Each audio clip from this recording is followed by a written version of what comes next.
Okay, very good evening, all of you. How are you all? Fine. So, yesterday we were talking about uh, classification of income, how to determine that whether your income is an Indian income or a foreign income. Okay, so when we talk about an Indian income,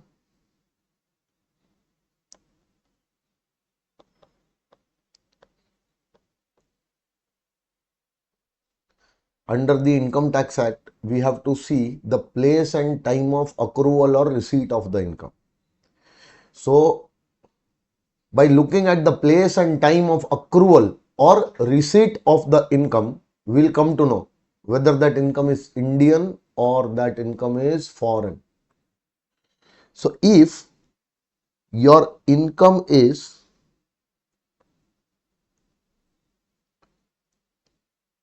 accrued in India,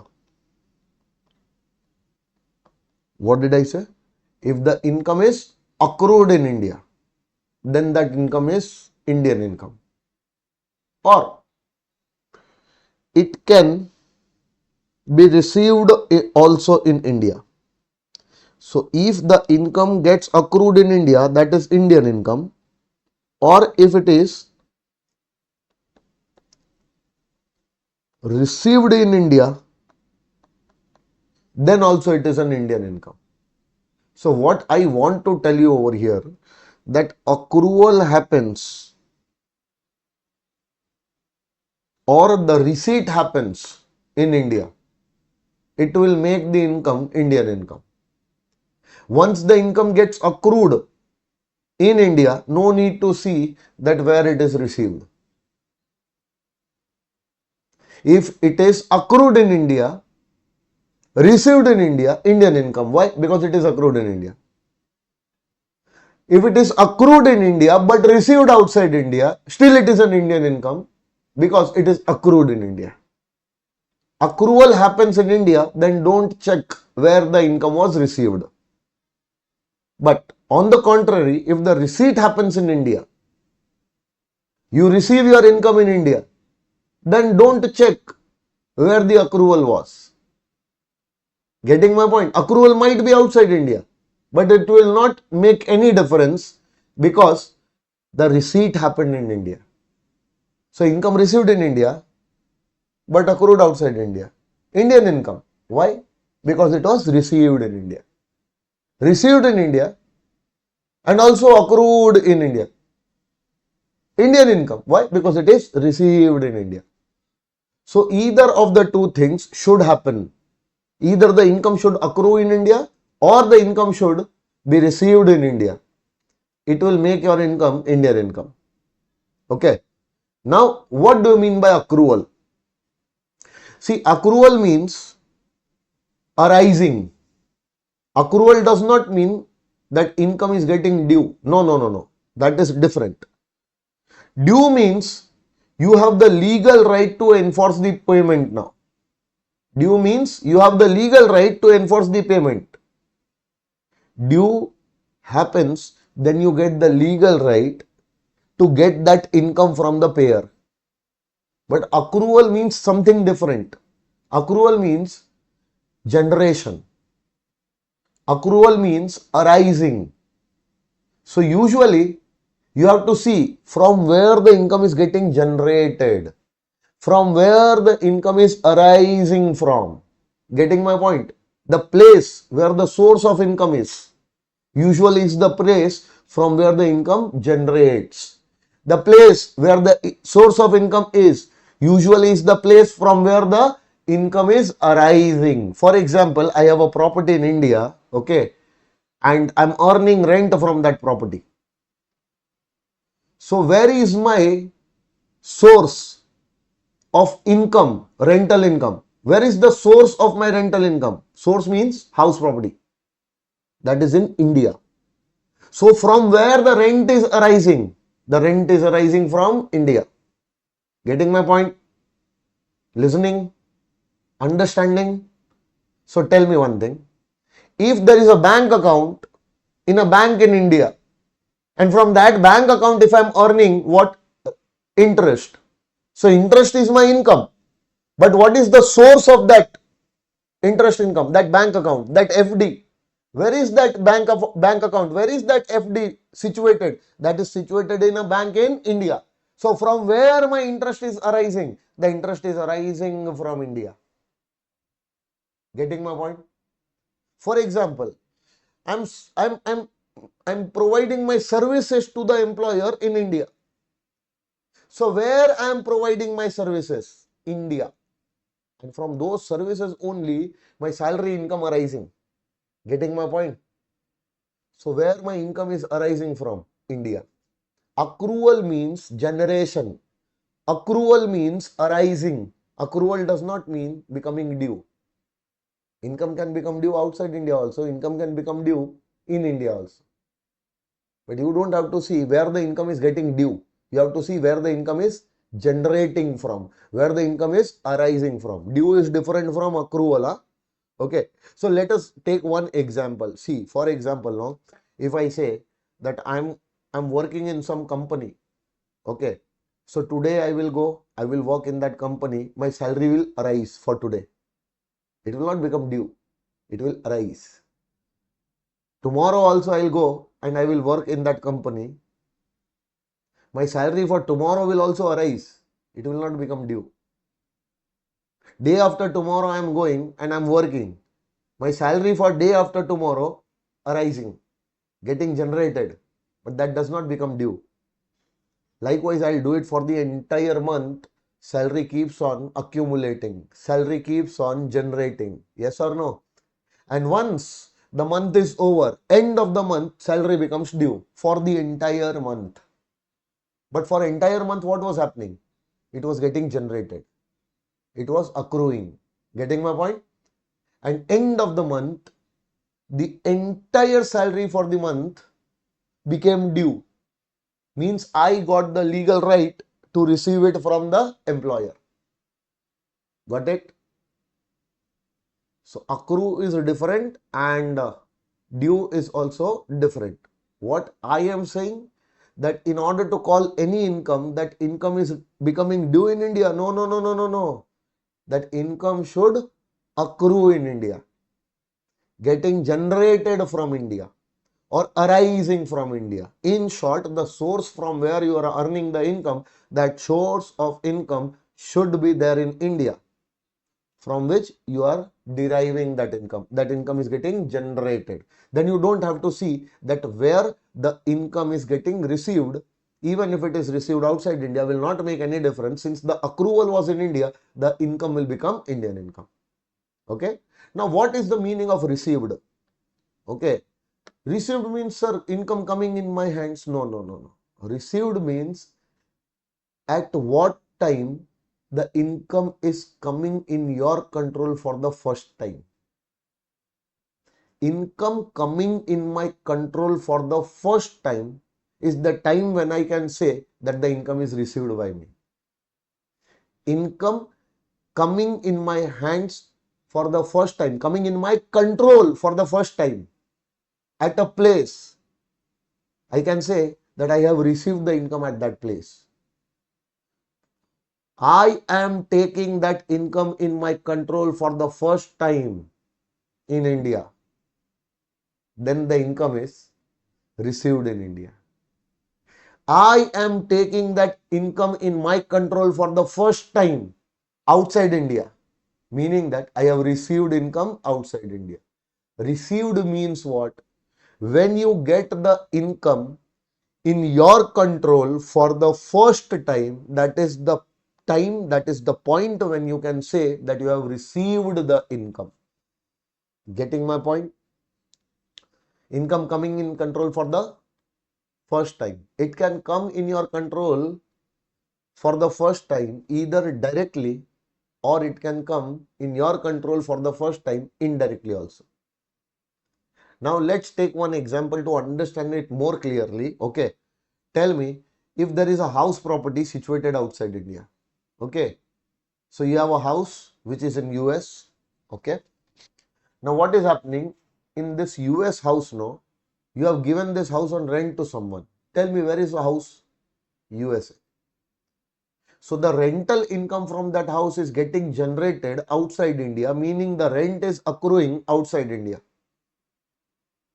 Because the house is situated outside India. From that house, if you are earning rental income, that means the rent is getting generated or rent is arising from outside India. Okay. And you are sitting in India. Now, for example, your tenant comes to India and gives you the rent in your hands right now. Where your tenant came? He came to India and he gave you rent in India. That means you received the rent. You got the rent in your control for the first time in India. Which type of income is this? Indian income. Why? Because even though the income accrued outside India, but the tenant came here and he gave that income to you, that means you took the income in your control for the first time in India, meaning the income was received in India. Can it happen? Yes. Now another way, you are going there and you are taking the rent from the tenant in US. Tell me, your tenant gave you rent when you were in USA. At that time, you took the rent in your control for the first time. Second example I am taking, for example, if the tenant is not coming here, then second example, let's assume you are going there. Got it? If you are going there, you are telling your tenant, pay me the rent. So tenant gave you rent when you visited USA. Rent is coming in your control for the first time in USA, meaning the rent was received outside India. Where it was accruing?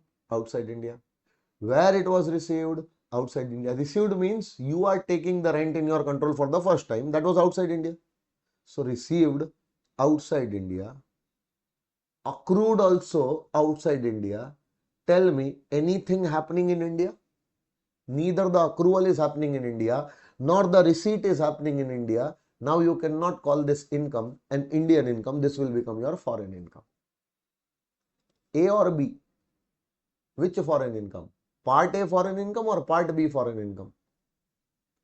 Are you earning this foreign income from a business or profession which was situated outside India? You are controlling from India? No, you are earning this foreign income from a property. So this is Part B foreign income. Yes or no? Understood? Now pay attention, pay attention, pay attention. But the example, both the examples I gave you, tenant coming to India and giving you rent, or you going to US and taking the rent in your control for the first time, both are impractical. Tenant is not going to come to India, no, to pay you the rent over here. And are you going to go to USA to collect the rent every month? No. So what will be the practical thing happening? Practical thing that you have a bank account in India. That bank has a branch outside India. You will tell your tenant that, see, this is my bank account number. Deposit the money in my bank account outside India only. Because outside India, there is a branch of my bank. In that branch only, you deposit the money. I will get the money sitting here in India only. Yes or no? That will happen? No. So what your tenant did? Whatever rent he was supposed to pay, no, he deposited that rent outside India only in your bank account. Now from there, you are sitting in India. You are receiving that rent. You are getting that rent. Now you are withdrawing it. Tell me where you received the rent, meaning where the rent came in your control for the first time. India or outside India?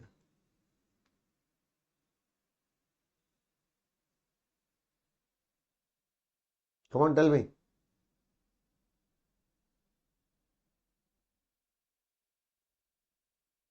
How come outside India? Because your tenant deposited that rent in the bank account. Your bank is having a branch. In that branch only, your tenant deposited that rent. So the money goes out of his control now. The moment he deposits in the bank. Now who has taken the rent in control? The bank. But it was on your behalf only, no? You did not go there, but the bank took the money in its control on your behalf. So are you taking the rent in your control for the first time? Yes, but not directly, indirectly. Through the bank, through your agent. And later on, when that money gets remitted through electronic channels to India, and you are withdrawing that money here, that does not mean the money is coming in your control for the first time in India. It has already come in your control outside India. The moment bank took that money on your behalf. The moment tenant deposited that. Getting my point? Hello? So when the tenant will deposit that money, his control gone. Now someone has taken the control. Who has taken the control? Bank. But it was on your behalf, no? So when the money came in your control for the first time, when you are taking out that amount from your bank account in India, or the moment it was deposited outside India? The moment it was deposited outside India, it came in your control for the first time. Not directly, but indirectly. Some rent collection agent is there. You have many properties which are outside India. So you have kept one agent only who goes to all of your tenants and he collects the rent from everyone, every tenant. You are a millionaire person, okay. So you are having many properties outside India. All the properties you have let out, okay. But to collect the rent from the tenants, what you have done? You have appointed a rent collection agent. He goes to every tenant, collects the rent on your behalf, and then deposits that amount or remits that amount to you in India. Getting my point? Tell me, where you have received the rent? India or outside India?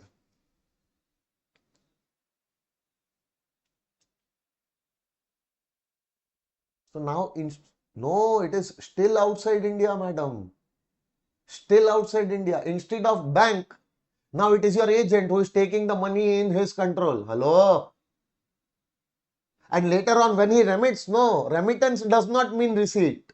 Receipt means money comes in your control for the first time. When the money came in your control, the moment your agent took that money from the tenants, no. So that was the first time when money came in your control, but not directly, through your agent, through your bank. And then whatever happens later on is remittance. Remittance does not mean receipt. Got it? One more example. Your brother is there. Your brother going and collecting the rent on your behalf, and later on he deposits that money in your bank account, or he remits that money to you. Where is the rent received by you? Come on, tell me. Now instead of bank, instead of agent, your brother is going and taking in his control. Where? Outside India only, no? So where the money is coming in your control for the first time? Outside India through your brother. That is the place where the money is received. Later on, whatever happens is remittance. How can you bloody receive something again for the second time which you have already received once? Getting my point? Now tell me, from there only, the money was transferred electronically. Fund transfer was done. So the tenant transferred the money electronically there only, no? So there only through electronic channels the money came in your control. Hello? Now whatever happens is remittance. Remittance does not mean receipt. Will you remember? Everyone? Tell me yes. Sure. Okay. Now pay attention. Now there is a concept of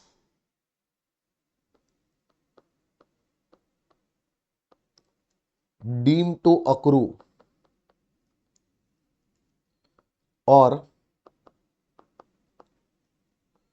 arise in India under section 9. So there is section 9, okay. As per section 9, there are certain incomes which are deemed to accrue or arise in India. Meaning that section 9 says that whatever you say, whatever you feel, whatever you want, we will not give it any attention, because these incomes we will consider as if they are getting accrued or arising from India only. Meaning the incomes which are covered in section number 9 are assumed as if they are accruing from India only. Meaning that they are also Indian income. Getting my point? Even these incomes will be taxable for all types of associates. So in this entire chapter, one of the most important points which is coming to you will be section number 9. And you are supposed to focus on section number 9 very much. Why, sir? Because section number 9 is a section from which many questions are framed in the exams and asked either directly or by way of, putting an adjustment in the main questions. So you have to focus on section number 9 a lot. Okay. It will consume a lot of time for today's lecture, but that is worth the time to be invested, because this section number 9 is very important. Okay. Now there is one concept of incomes deemed to be received as per section 7. So if there is one income which is deemed to be received and that is covered by section 7, that is the reason why it is treated as deemed to be received. Even if you have not actually received in India, we will assume as if these incomes are received in India only. Even if it is not actually received, we will consider that as if these incomes are received only by you. So these are section 7 incomes. Now what we are going to do, this section number 7 now, we will cover with income from salary chapter. So when we will be starting provident fund concept in salary chapter, no, in that provident fund chapter, I will explain this point. Right now you are not supposed to pay any attention to section number 7, and I will not discuss and not required to be discussed right now. Correct time is income from salary chapter. Okay, that time we will discuss. Right now we are supposed to focus only and only on section number 9, and which is very, very, very important for you. Okay. But wait, can I say from this discussion I came to one conclusion, that if the income is accrued outside India as well as it is received outside India, and that income is not getting covered by section 9 also, only then that income will be treated as foreign income. See how difficult they have made to make any income a foreign income. Understanding? Accrual should happen outside India. Along with that, receipt should also happen outside India. And that will not be sufficient. Please check section number 9. In section number 9 also we have not covered that income as deemed to accrue or arise in India. Only then you can call your income as a foreign income. Otherwise, your income is Indian income. If accrual happens here, then no need to check where the receipt is happening. If receipt happens here, then also income is Indian income. No need to check where the income was accrued. And even if accrual happens outside India, receipt happens outside India, wait, but the income is covered in section number 9, then also the income will be treated as Indian income, because it is deemed to accrue or arise in India. Getting my point? So now, accrual, receipt done, we will be discussing about deemed to accrue or arise in India. We will be discussing about this point, right? But before that, let's check whatever we have done. Okay, in the notes. What is the name of the chapter? Scope of total income and residential status. We have determined that we have already discussed that how to determine the residential status. Now we are going to determine the scope of total income. We also know that how to determine the scope of total income. It depends on two things. Scope of your total income, incidence of tax, depends on two things. One, your residential status, and two, type of income. What is your residential status? It can be ROR, RNO, or NR. And what is the type of your income? It can be Indian income, it can be foreign income. Did you learn that how to determine the residential status? Yes. Did you learn that when to call an income Indian income, when to call an income foreign income? Yes. Now you know which incomes are Indian incomes. Come on, tell me which incomes are Indian incomes. Those incomes which are accrued in India, or they are deemed to accrue or arise in India under Section 9. Then don't see where it was received. The moment it is accrued or deemed to accrue or arise in India, as per Section 9, it is your Indian income. Or if the income is received in India, or it is deemed to be received under Section 7, then also it is your Indian income. So either accrual takes place in India, or receipt takes place in India, or it is deemed to accrue or arise in India, or it is deemed to be received as per Section 7. It will be treated as Indian income, taxable for all. Yes or no? Now what if the income is accrued and received outside India? And means accrual should happen outside India as well as receipt also should happen outside India. And that income is not covered by Section 9. That income is not covered by Section 7. Okay. So only then that income will be treated as foreign income. And that foreign income which is accruing outside India, received outside India, is from a business or a profession which was outside India, but that business or profession was controlled from India, or it was set up in India, then it will be treated as Part A foreign income. If the income is accrued outside India, received outside India, hello, but it is from any other source of income, then it will be Part B foreign income. Then Part A foreign income, tick, tick, cross. Taxable for residents, not for non-resident. Part B foreign income, tick, cross, cross. Taxable only for ROR, not for RNOR and NR. Understanding? The same thing I have written here for whom? For every person other than individual or HUF. What if Indian income? Meaning of Indian income, we all know, tick, tick. Taxable for residents also, taxable for non-residents also. What if earning foreign income? Either foreign income Part A or foreign income Part B will not make any difference. If resident is there, always ordinary, hello. And for residents, these foreign incomes are always taxable, whether A or B will not make any difference. And if you are a non-resident, none of the foreign income will be taxable, whether it is A or whether it is B. No need to classify the foreign income into A or B here. Getting my point? So what we are supposed to do now, in the questions, no, what will be there? In the questions, always the incomes will be given. Now looking at the incomes, we will check that, okay, where the income was accrued, we have to ask ourselves that where this income was accrued, okay, it was accrued outside India. But it is received in India. Question is saying, which income is this? Indian income. Although it was accrued outside India, but it is received in India. We concluded that income is Indian income. Tick, tick, tick. We will put 3 ticks besides that income because that is an Indian income. Yes or no? Now next income we will check. In the next income, they are saying that the income is received outside India and this income is also getting accrued outside India. Oh my God. This is a foreign income. But wait. This is not a foreign income from a business or a profession outside India which was controlled from India. Hence this foreign income is Part B foreign income. We will have to apply tick, cross, cross besides that income.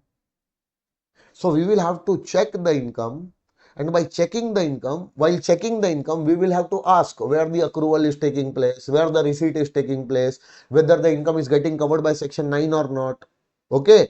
By checking all those things, checking the place of accrual, checking the time of accrual, hello, checking the place of receipt, checking the time of receipt, all these things will check with an income. Then only we'll decide that the income is Indian income or a foreign income.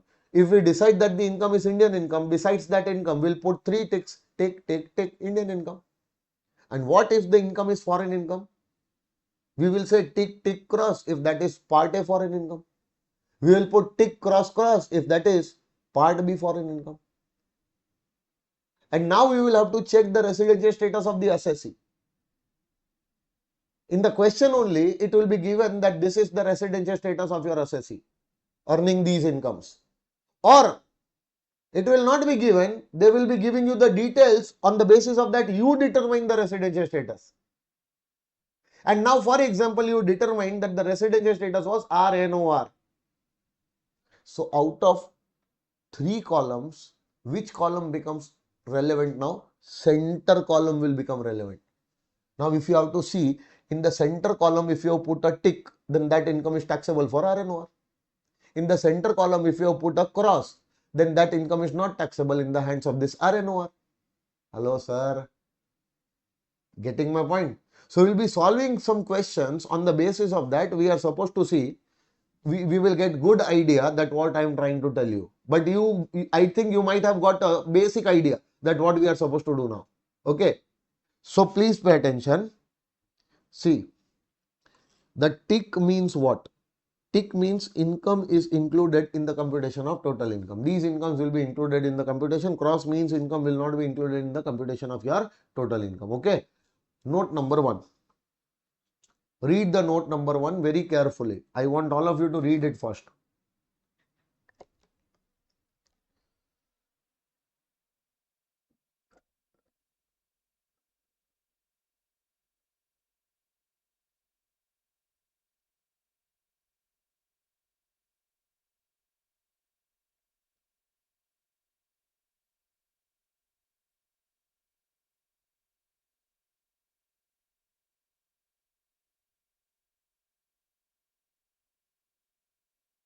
What they are telling you? That any income which is not of current year, that is past year's income. Is it current previous year's income? Previous year means our current year. Okay, no? Is it your current year's income? No. This is an income of past year, any past year. Now that income's taxability is already finalized. Whether that income is taxable or not in that year only. Hello. Now that income was a foreign income which you are bringing to India in this year. Now will you make it this year's income and include in the total income just because your status is ROR? No. You are supposed to include that income in the computation of your total income for this year only if that is your current year's income, no? Just because it was your foreign income which you earned in past, okay, on that the tax was not charged. Now you are bringing that income, you are remitting that income to India, you are bringing that income to India during the current year, and in the current year your status is ROR. Will that income be taxable for you? The answer is no. No taxability should happen for this income now because its taxability is already finalized earlier. This is not my current year's income, never to be included in the computation of my total income. Whether it was taxed earlier or not taxed earlier, I don't have to see now. Bringing that income to India does not make that income current year's income. No, I'm just bringing that income to India. Hence, that income is not my current year's income. Getting my point?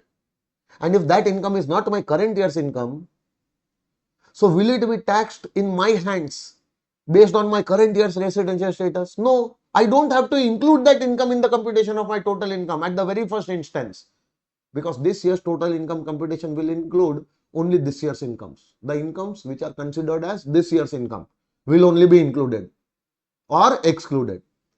But any income which does not relate to the current year, which relates to any earlier year, I don't have to show that income in the computation of my total income. Ignore that income. Whether that income was taxed earlier or not taxed earlier, and later on I am bringing that income to India will not make any difference. Hello, sir.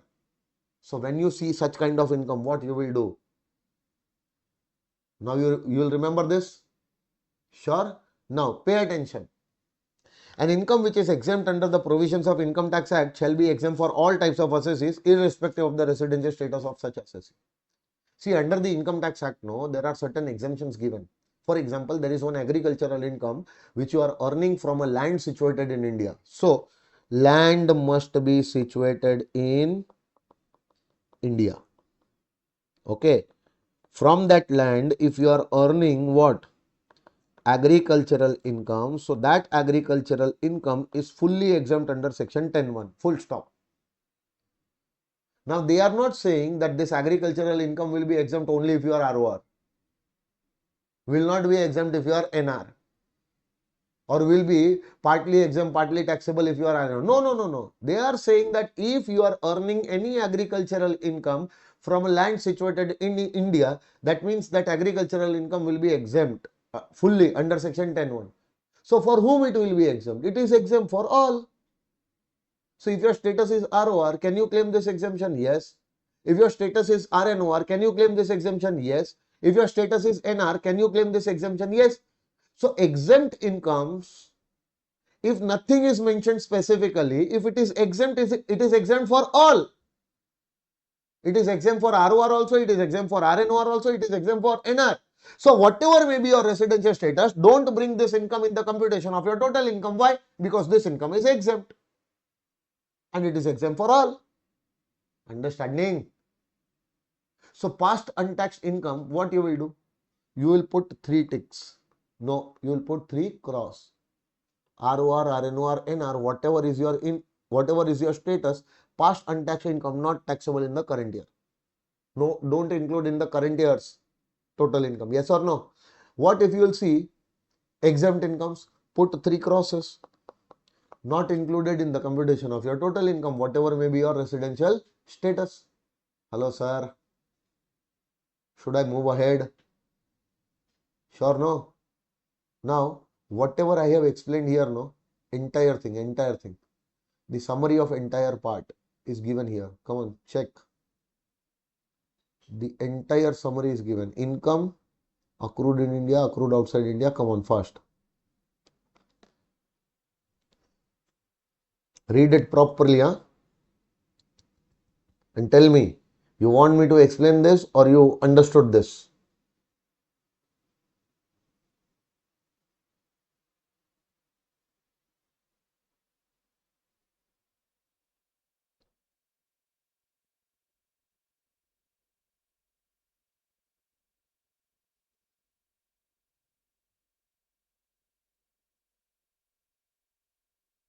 No, business is outside India. Profession is outside India. If the business is outside India, profession is outside India, you are merely controlling from India, no, Akshaya? Merely you have registered that profession in India, means the profession was set up in India, meaning you have registered that in India, but ultimately the professional activities and everything happening outside India.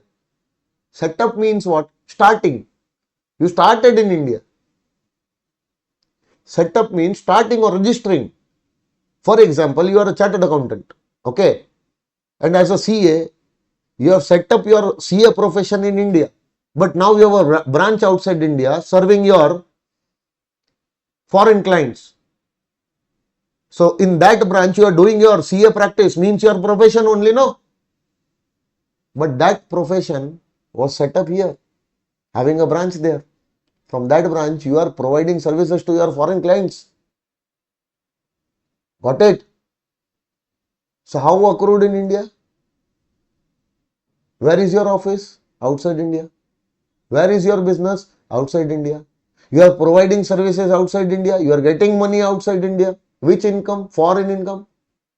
But since the business is controlled from India, or since the profession which you are doing there was set up in India, hence it has some link with India. But that will not make the incomes which are foreign incomes as your income, as your Indian income. Because accrual is not happening in India and neither the receipt happening in India. How can you say that the income is Indian income just because the business was controlled from India? No. Just because profession was set up in India? No. Business outside India. Profession outside India. Income also accrued outside India. Received outside India. But we are treating it as foreign income? No. We are classifying in part A. Separating it because that business is controlled from India. That profession is set up in India. Getting my point? So that does not mean accrual. That does not mean the business is here. That does not mean profession is here. Getting my point? Business is there only. Profession is there only. Sure? Should I move? Okay. Did you understand this chart, everyone? This is nothing but the summary of above point. Okay. Now, concept of receipt of income and remittance of income. I have entirely explained this. Today at home, read this entire part. Whatever is written here, I have already explained. Okay. Now, next one. Concept of accrual of income. Whatever I have explained for accrual is written here. At home, sit quietly and read this. You will understand the entire points which are written here. I have already explained. Okay. Yes, sir. Indirectly received from agent or brother is outside. What do you want to say? I am not understanding, Kanu. I'm not understanding what you want to say. Indirectly received from agent or brother is outside. Is foreign or Indian? That is foreign, no? I have one property outside India. From that property, if rental income is getting generated, meaning that rental income accrues outside India, now my brother goes there or my agent goes there and that brother or agent takes the money in the control from the tenant, takes the rent from the tenant. So where I am receiving the rent in my control for the first time, when I am getting the rent in my control for the first time outside India, because my brother is taking in control outside India, because the agent is taking in control outside India. Getting my point? So the income was accrued outside India, the income was received outside India. Received why? Because it is coming in my control for the first time outside India only, through my brother, through my agent. And now when my brother will send that money to me in India, when my agent will send that money to me in India, that time I will not say that money is received in India. That is remittance happening. Receipt already happened. Got it? Any more doubts? Then tell me.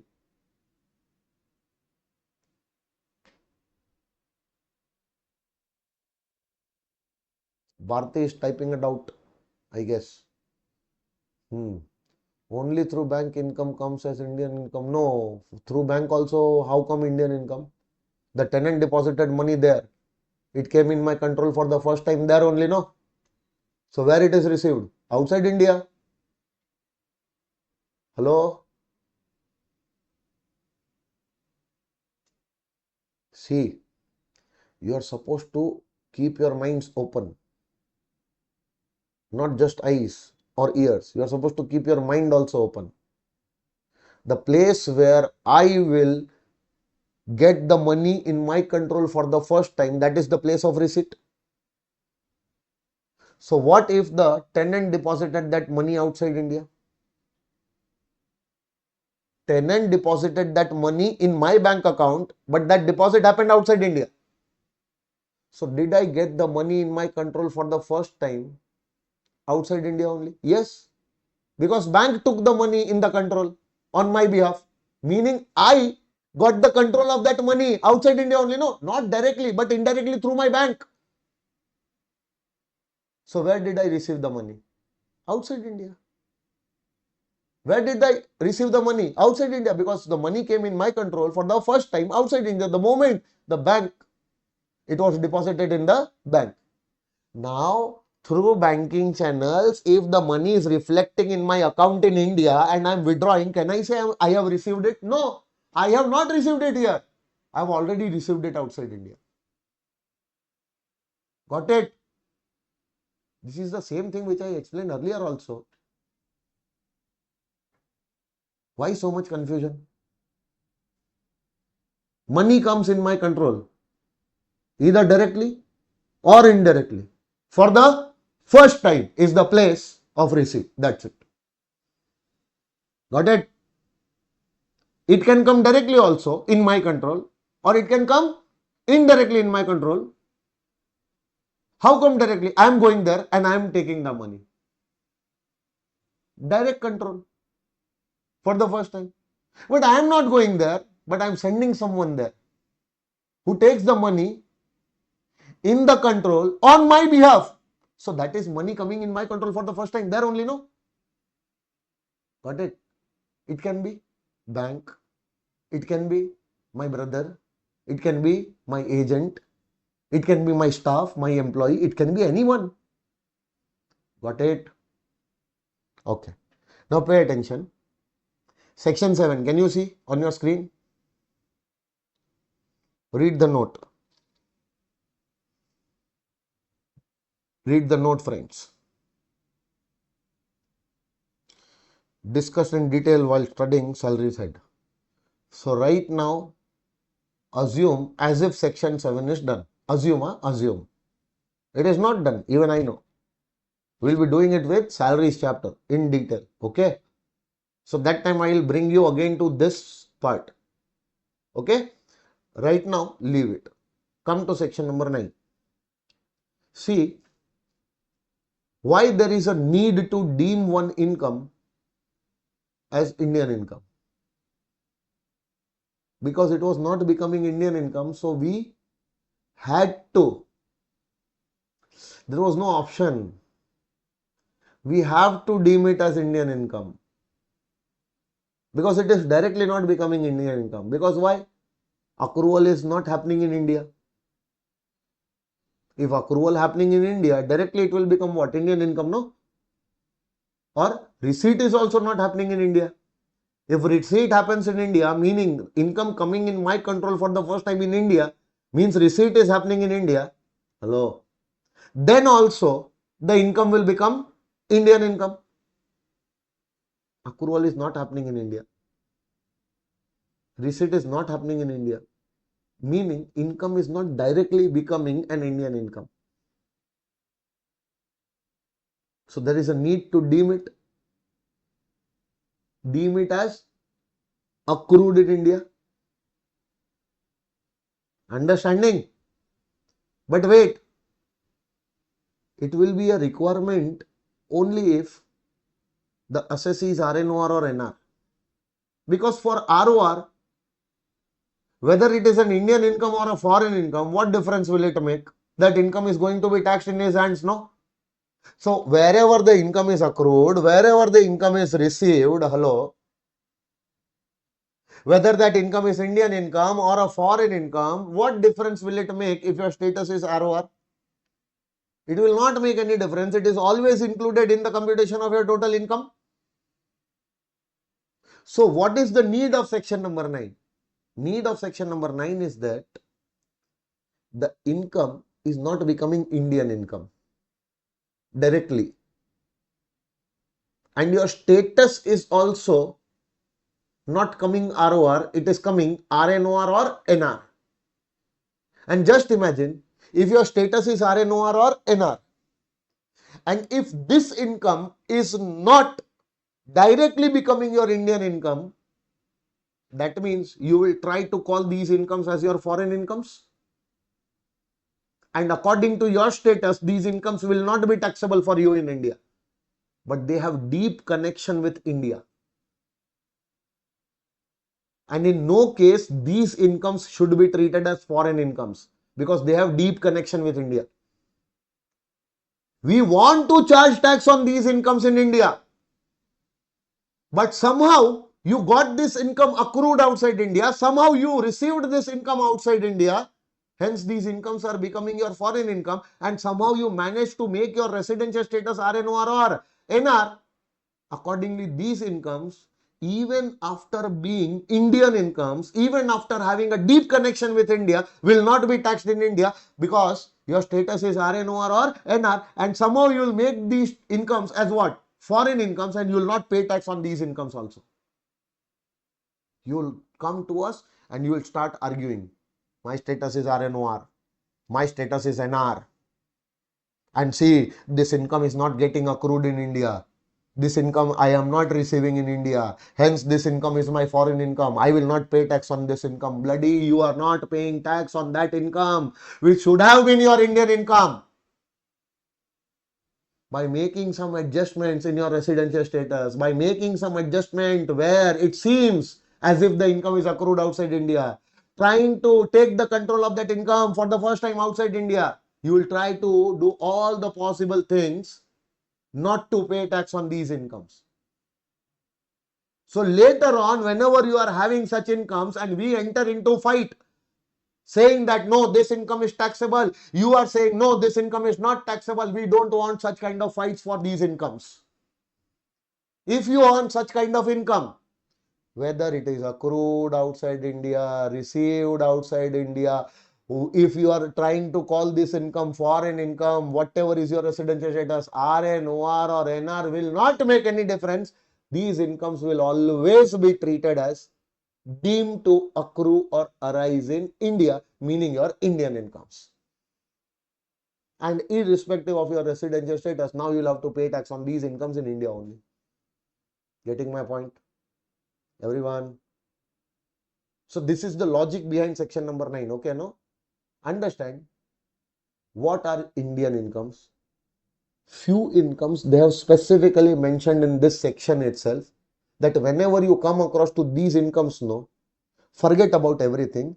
Treat these incomes as your Indian incomes only. That's it. Understanding? So if you are ROR, no, there is no point of worrying for us, because you are going to anyways pay tax on all your incomes, whether Indian or foreign. But if you are RNOR or NR, no, and if you are earning such kind of incomes and trying to make these incomes your foreign income, trying to call these incomes as your foreign income, so you don't have any point to fight with us, because we have already deemed these incomes as Indian incomes. Getting my point?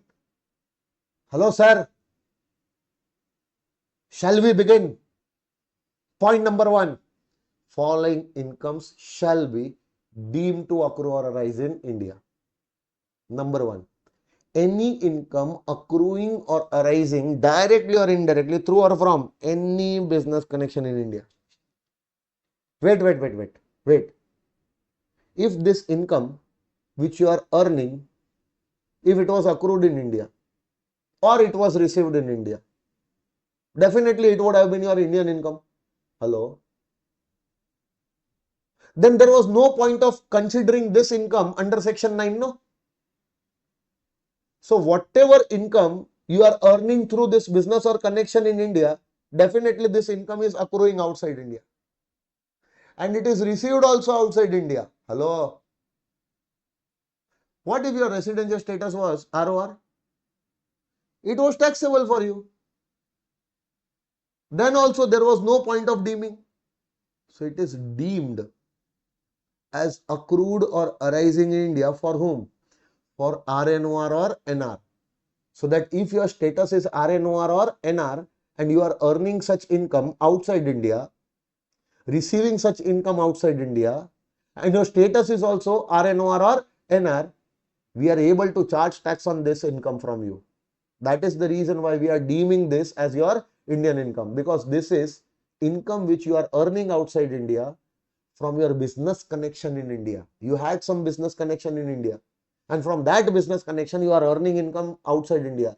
You are receiving that income outside India. You are trying to make that income your foreign income. Your status is RNOR or NR and you are not planning to pay tax on this income. My dear friend, we will make you pay tax on this income in India, because this is as per section 9 deemed to accrue or arise in India. So are you an SSE? Come on, tell me. Yes. Are you earning any income outside India? Yes. Is that income received by you outside India? Yes. But are you earning and receiving that income outside India through your business connection in India? No. So that will be your Indian income. Finish. Sir, give us one example. Wait, I will give you one example also. Kanu, you are there, no?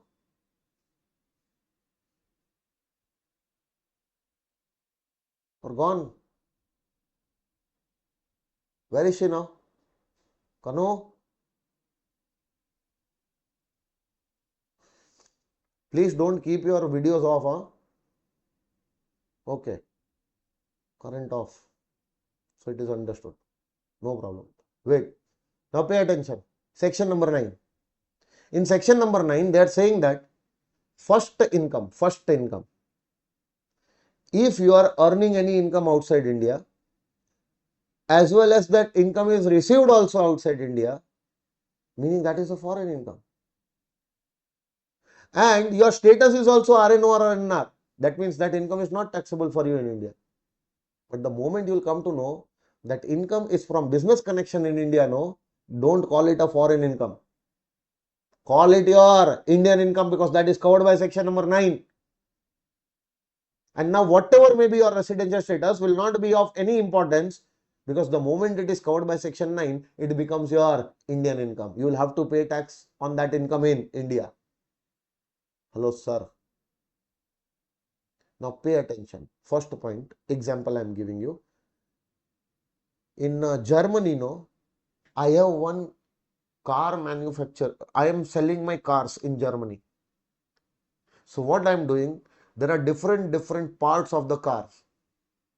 Okay, wheels are there, internal electrical system is there, and then the motors are there, the engine is there. What I am doing, I am collecting all the equipments, collecting all the parts of the car. I am assembling a car, and that car I am selling in Germany. So car is all the parts assembled and car is made, and that car is sold in Germany. Where the car is sold? Germany. Where the money is received? Germany. Which income is this? Foreign income. But do you know that whatever components which are used, no, to make that car, whatever components, whatever parts were used, engines were also used. And those engines are manufactured in a factory in India. Manufactured in India, sent there, assembled in the car, sold with the car. Entire income also includes some income which I would have charged for this engine, which was manufactured in India. How can you call that income foreign income? Business connection in India. So out of your total income which you have earned outside India, out of the total sale proceeds which you have earned outside India, there is some money in that sale proceeds which you might have charged for this engine, no, which was getting manufactured in India. Hello, sir.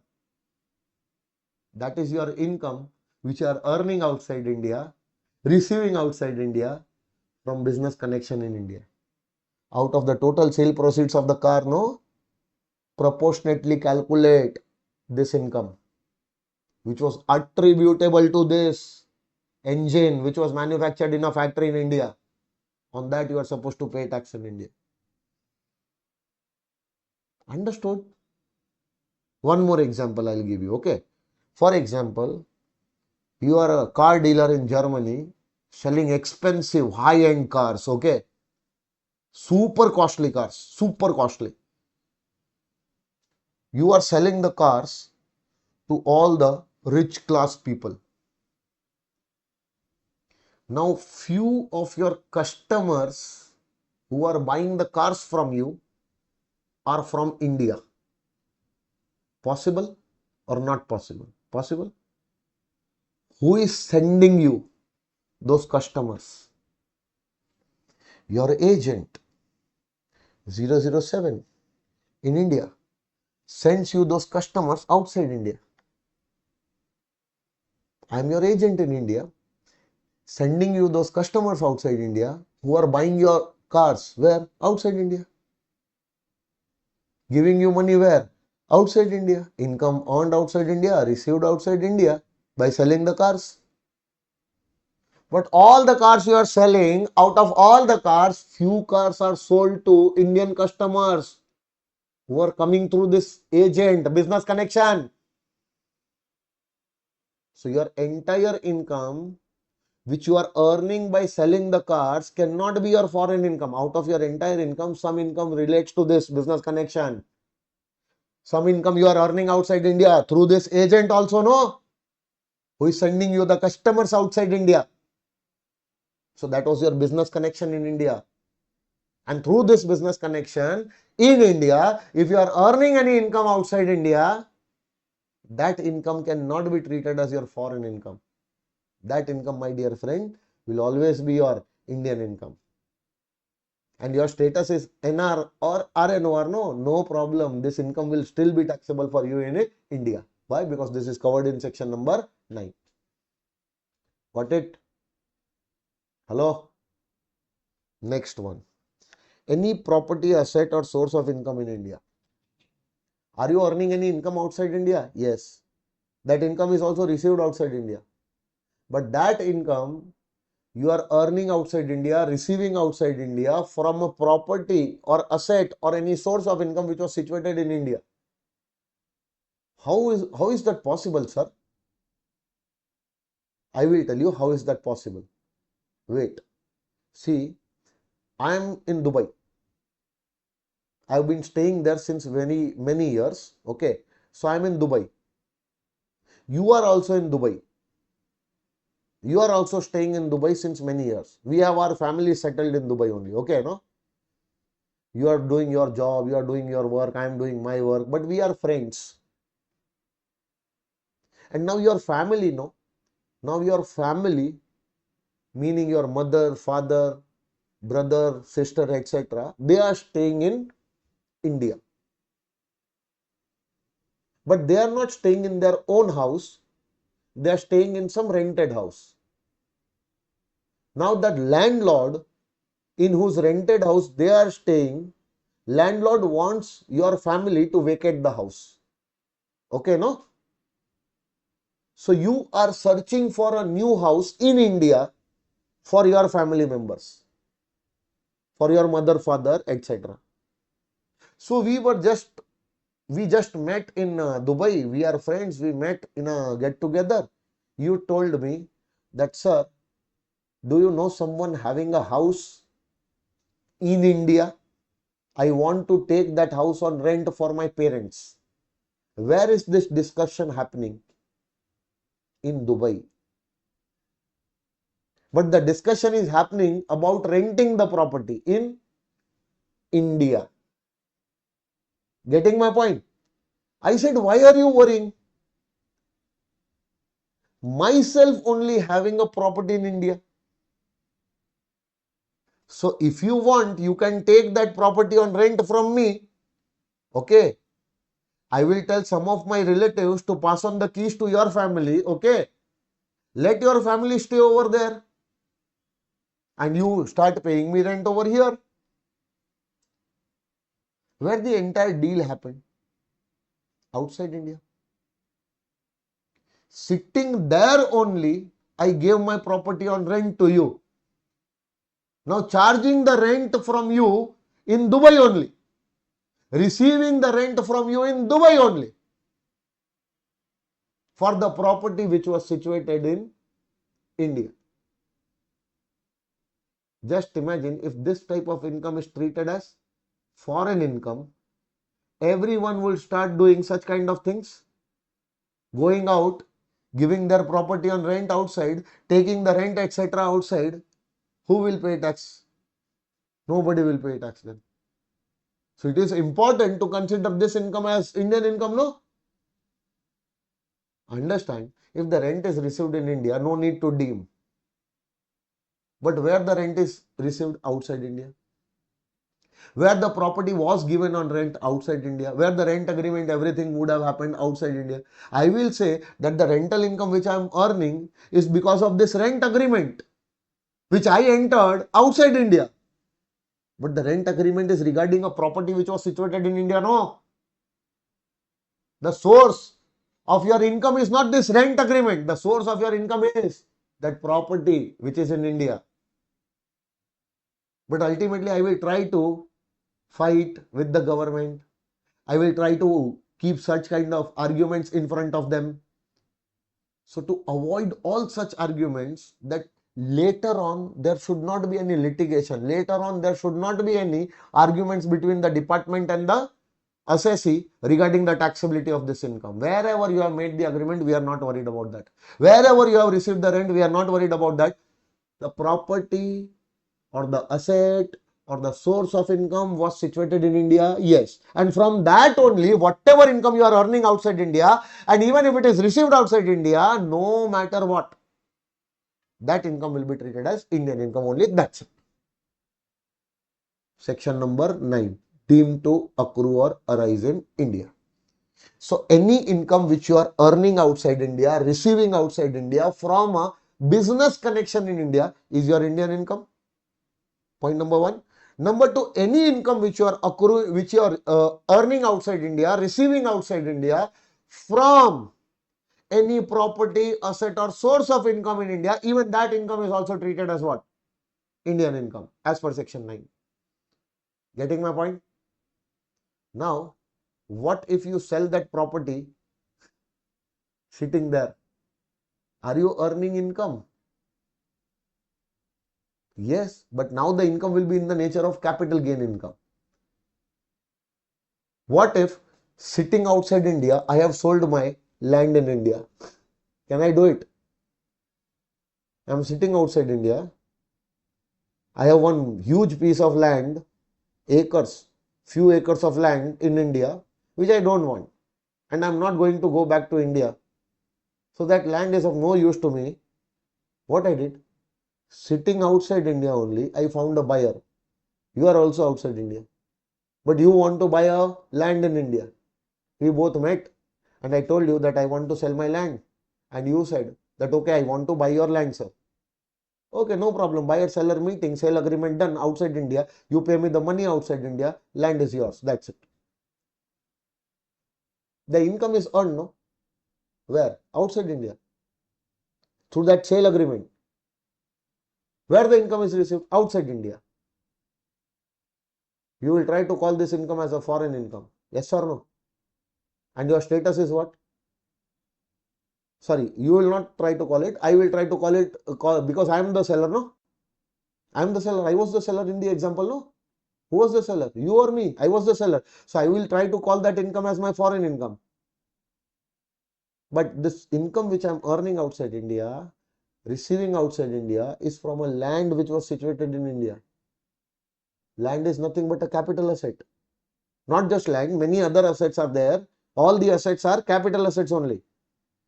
But the capital asset which is situated in India, by selling that capital asset outside India, earning the income of that asset outside India, how can you say that income is foreign income? If we try to consider all these incomes as foreign income, no seller will sell their capital asset in India. Every seller will go outside India. The nearest countries are Nepal, Bangladesh, Pakistan, Bhutan. People will cross the border, go in Bhutan and sell the property there only. But the property is in India. And will stay there for some time, make their residential status non-resident or RNOR, and then come here and they will not pay tax. Understand? Nobody will stay in India. Everyone will start doing such kind of things. So even if it is an income of capital gain nature, by selling your capital asset, by transferring your capital asset, that will also be treated as your Indian income if that capital asset was situated in India. So if you are earning any income by transfer of any capital asset which is situated in India, even that income will be treated as your Indian income as per section 9. It is also deemed to accrue or arise in India. Yes or no? Next one, any income from salary. Now don't pay attention to these things. Wait, don't pay attention to these things. Okay, no? Simply understand what I am trying to tell you. You will understand every part of this point number 2. Okay? If as an employee, you are rendering your services to your employer and the place where you are rendering the services is India. So, the salary income will be earned. Salary is your income which you are earning for your services rendered to your employer. Where is your employer is not important. Hello? Where the contract of employment happened is not important. Where the services were rendered, that is important. So are you an employee? Yes. Are you rendering your services to your employer? Yes or no? Under the employment contract, you will have to render your services to your employer, no? So look at the place, check the place that where you are rendering your services to your employer. Because for those services which you are rendering as an employee, you are going to get that income, salary income. Yes or no? If the services are rendered in India, as an employee, you are rendering your services to your employer in India. And for that, if you are getting salary, how can we treat that salary as your foreign income? Even if it is received outside India, we will call this salary as your Indian income only, because it was given for your services which you have rendered in India. Services rendered in India, salary also received in India. No problem only. Indian income, no need to deem also. Services rendered in India, but salary received outside India. Now there will be this point number 2, deemed to accrue or arise in India. Because it might happen, no, that your employer is outside India. You also got the employment outside India. Some big foreign company is there. You are employed in that foreign company. You got the employment outside India. Okay, no? So till now you were working with that foreign company outside India only, and that company was paying your salary there only. It was getting deposited in your bank account there only. Getting my point? So everything happening outside India. You got your employment outside India. Your employer is also outside India. You are rendering services outside India. Your employer is paying your salary also outside India. Nothing is happening in India. Getting my point? But one fine day, your employer is having a big project in India. And on that project, your employer is sending you in India. And now you are going to stay in India for a year or 2 years. You will be rendering your services to your employer in India, because that project is in India for which your employer has sent you. Now, as an employee, are you providing your services to your employer? But where you are providing your services now? India. And for that services, if your employer is paying you salary, depositing the salary in your bank account outside India, is that your foreign income? No. As per section number 9, this is your Indian income. Even if it is received outside India, even if your employer is outside India, even if your contract of employment happened outside India, we are least bothered about that. What we are looking at, where you are rendering your services to your employer. The place of rendering your services as an employee to your employer, if that place is in India, then forget about everything. Forget that the salary is received outside India. It will be treated as your Indian income. Got it? Everyone? Now, what if services rendered in India, and for those, during those services, there are some paid leaves which you are getting. Paid leaves, you know, na? Paid leaves. You take the leave, but still for that leave period, you are getting paid salary. Yes or no? Your salary is not deducted. For those days also you get what? Salary. But you did not take that leave, so that leave was in your credit. Now for that credit leave, you are paid extra salary. That is known as what? Leave salary, leave encashment. So leave was on while you were rendering your services in India. Leave was on when you were rendering your services in India, and for that leave on, you are getting paid leave salary. Even that is also deemed to accrue or arise in India. Hello? You will render your services, and after that you will retire. And after your retirement takes place, you start getting pension. Pension is reward for your services which you have rendered, no? Where you have rendered your services? India. So pension is coming for those services as a reward for those services only, no? Which you have rendered in India. Even that will be treated as your Indian income. So salary means any salary, meaning that whatever amount coming from your employer, getting my point, whatever amount coming from your employer for your services rendered as an employee is your salary only. Even if that amount is coming for the leave period as leave salary, even if that amount is coming to you after your services got over as a pension, will not make any difference. If the services were rendered in India, what did I say?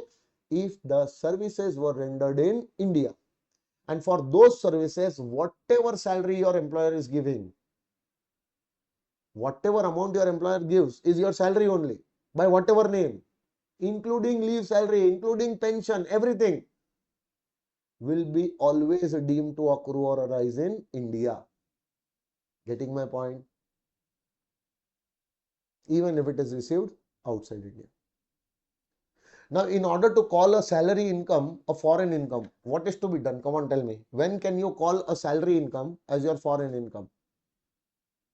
In order to become a foreign income, salary should be for services rendered outside India. If the services as an employee, you are rendering your services outside India, and for that you are receiving the salary outside India, only then the salary can be treated as what? Foreign income. But that has one exception. That has one exception that is given in point number 3. Even if the services were rendered outside India, even if the salary is received outside India, still that will be treated as Indian income in one case, if it is received by an Indian citizen for his services which he is rendering outside India to the government of India. So he is receiving that salary from the government of India because he is a government of India employee working there for the government. Do you remember there are embassies outside India, High Commission and all? So Indian embassy is there. You are working as a officer in Indian embassy. Are you a government employee? Yes. Who will pay you salary? Government. Where are you rendering your services? Outside India. So for rendering your services to your employer, who happens to be government, yes or no? For rendering your services outside India, you are an Indian citizen, you are receiving salary outside India from government who happens to be your employer. This will not be treated as foreign income. Apart from this, any salary for services rendered outside India, received outside India, will be treated as foreign income, but not this one. This will also be treated as Indian income. Getting my point? So wait, let me ask you one thing. See, who is this? This is employee. Right or no? Employee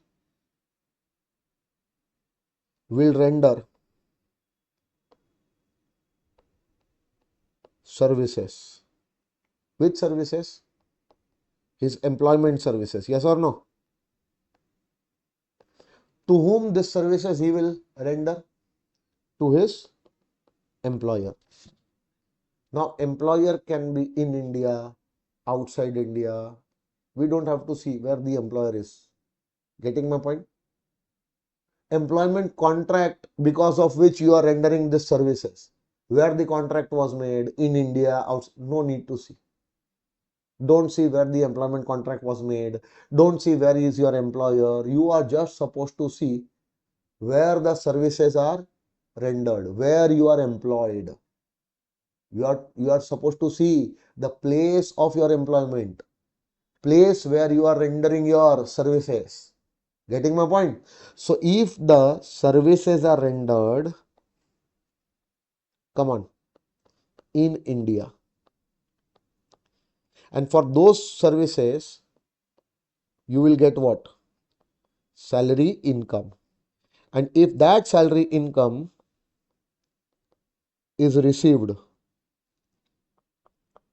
it can be received in India or it can be received outside India. Come on, tell me what to do. If it is received in India, meaning no need to demo also.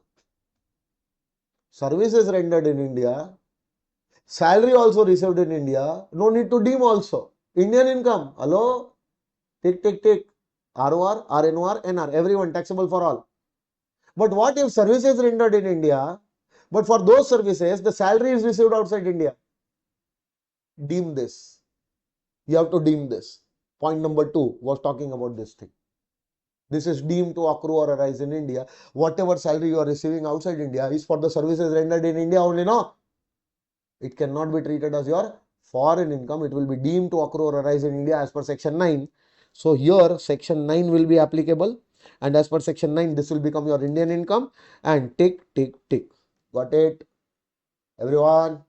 Now tell me, if you are rendering services to your employer outside India, means you are employed outside India. Employed outside India means you are rendering your services outside India. Yes or no?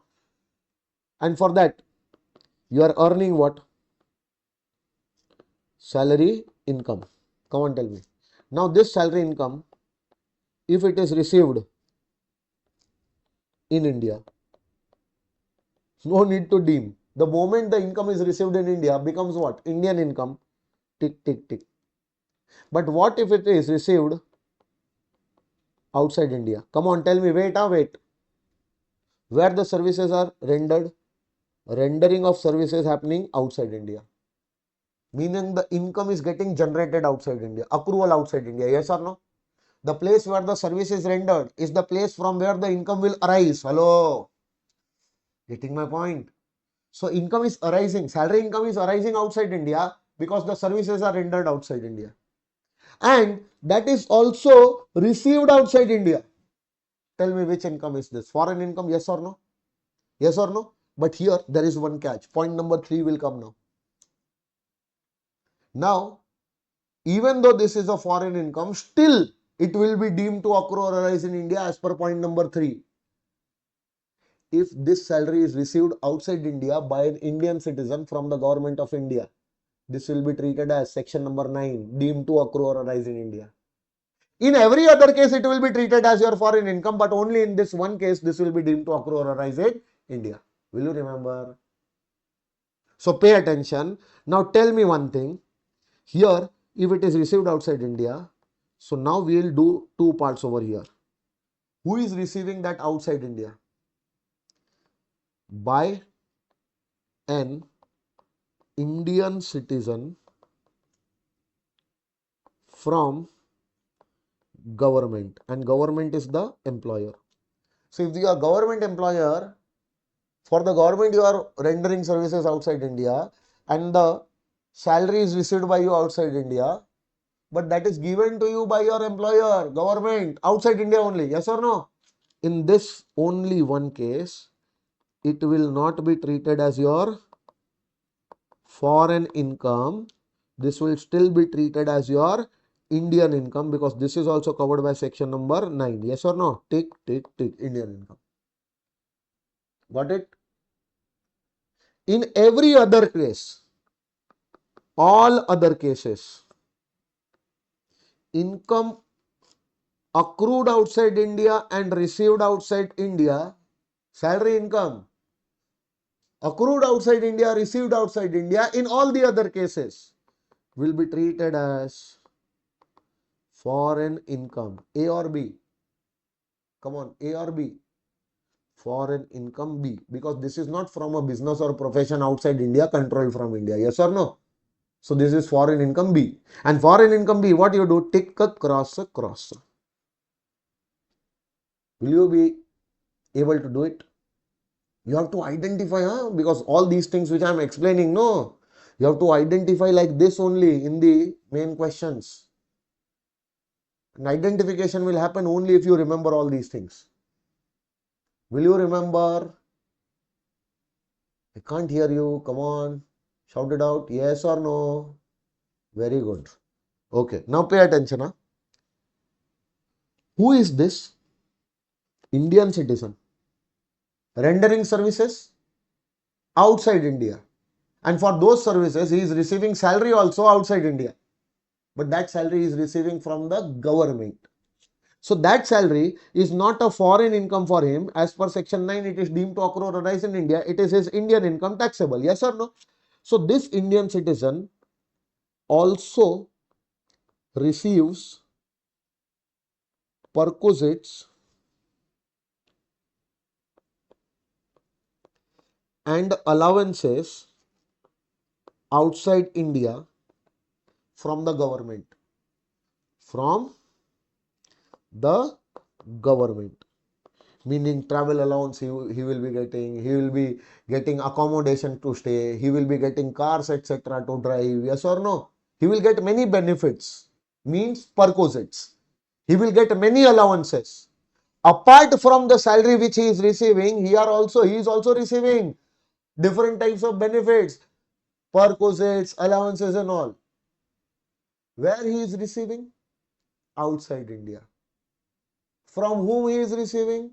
Government.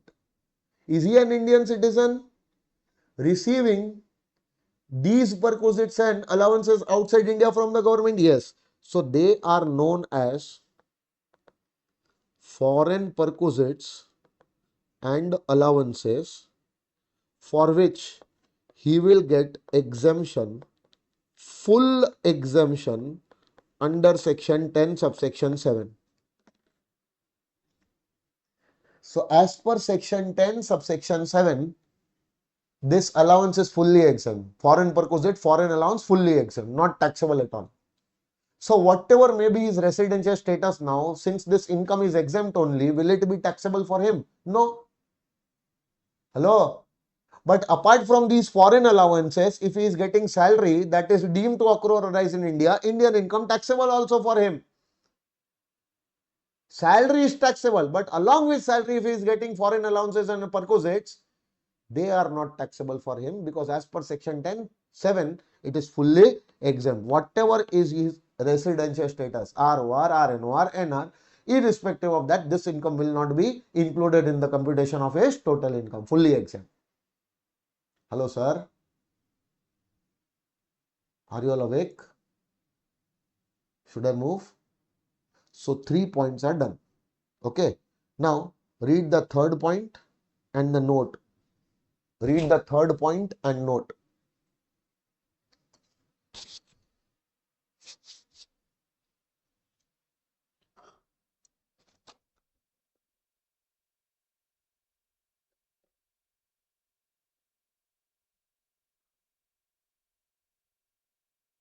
Understood? Same thing I explained.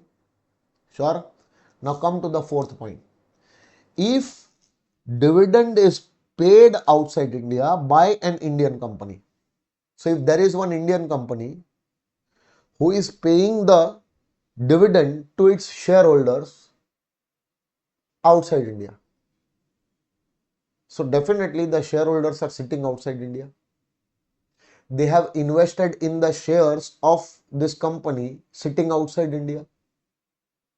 So they would definitely want their company to come and pay the dividend to them outside India only. So this company has made some arrangements, and as per those arrangements, the dividend is paid to such shareholders outside India. Because these are our foreign investors. Come on. They have invested huge amounts in our company. Understand, Mr. Bill Gates is there. Jeff Bezos is there.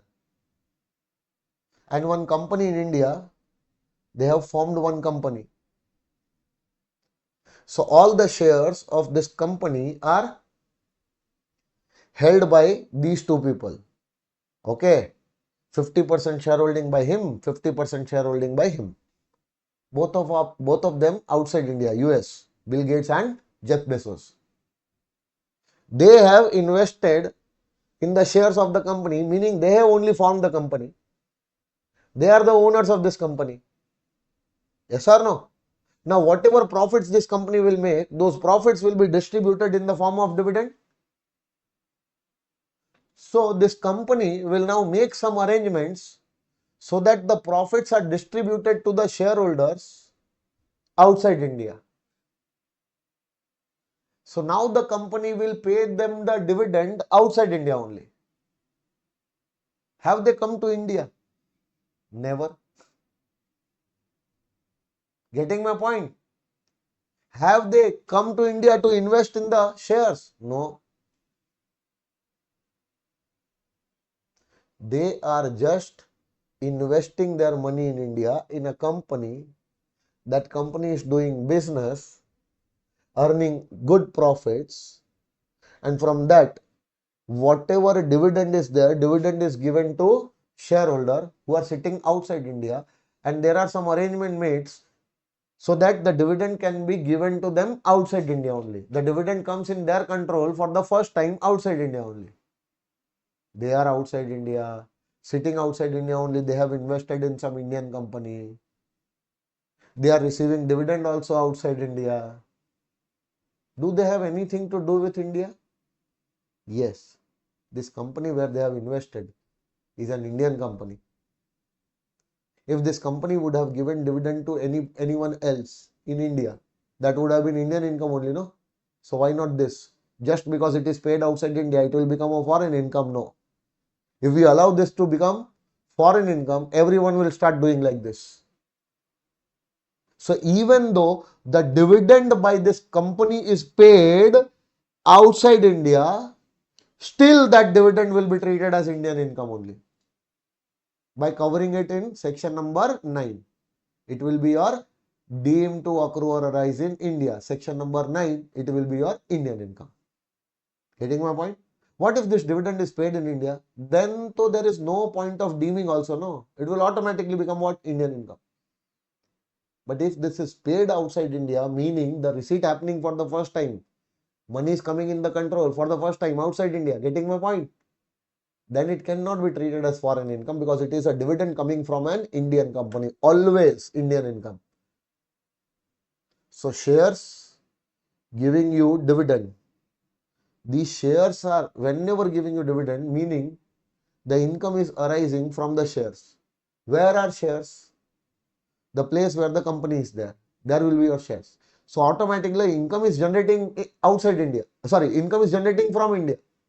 But they can say, no, we did not go to India. We are sitting here only. We are investing. This, that, blah, blah, blah. They will say. Yes or no? So no blah, blah, blah. Section number 9, deemed to accrue or arise in India. That's it. Got it? Next one. Now this interest point is coming. If you understand this interest point now, the next 2 points you will very easily understand. Next point will be for royalty, and after that there will be a point for fees for technical services. Both the points you will understand very easily. But for that you need to understand this point properly. Okay. See, assume that you are an assessee. Okay. You are assessee. Yourself, you are an assessee. What is your residential status? It can be anything. Your residential status irrelevant right now. Are you an assessee? Yes. What is your residential status? Irrelevant. It can be anything.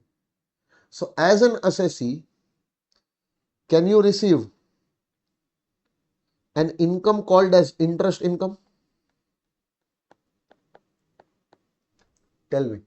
As an assessee, can you receive an income called as interest income? Can you receive interest income? Yes or no? Now, why do you get this interest income? First understand this thing. Only then the subsequent part you will understand properly. Interest is nothing but return on your money which you have given for use to someone else. Your money you have given for use to someone else, and for that use of your money, he is going to pay you, he is going to reward you by paying you what? Interest. So your money going to someone, that someone is using your money. So for the use of your money, he is giving you some returns in the form of interest income.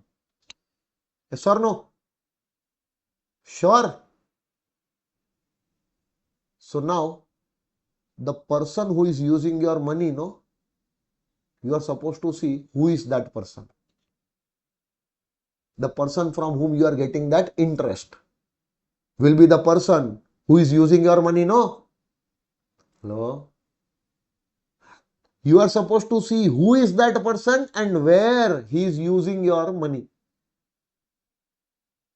If that person is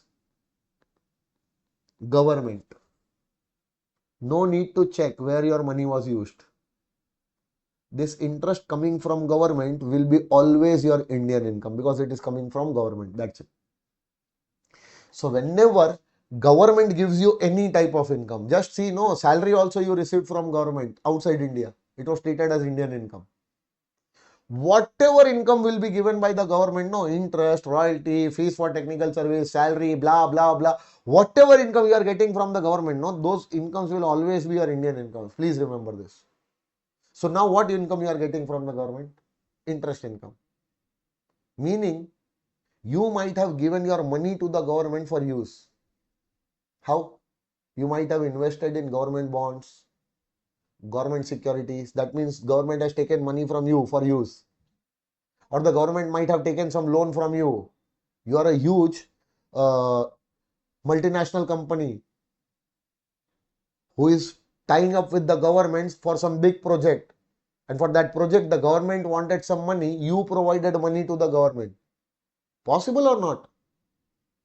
So is the government taking money from you? Yes. And for the money used by the government will give you interest. You are not supposed to see where the government is using the money, where your money was used. It was used in India, outside India, none of your business. If the government is giving you interest, no, that is always section number 9, deemed to accrue or arise in India. That's it. Hello, sir. Always your Indian income.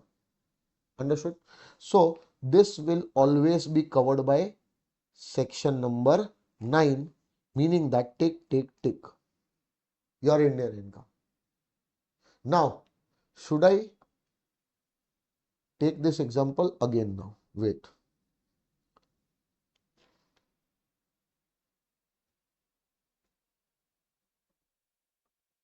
Now see, you are an assessee.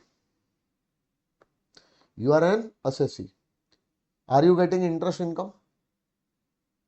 Is it necessary that you will always get interest income from government only? You will always give your money for use to the government, or you can give the money to some other party also. Can you give loan to some other party who is not government? Yes or no? But that party who is not a government can be a resident person,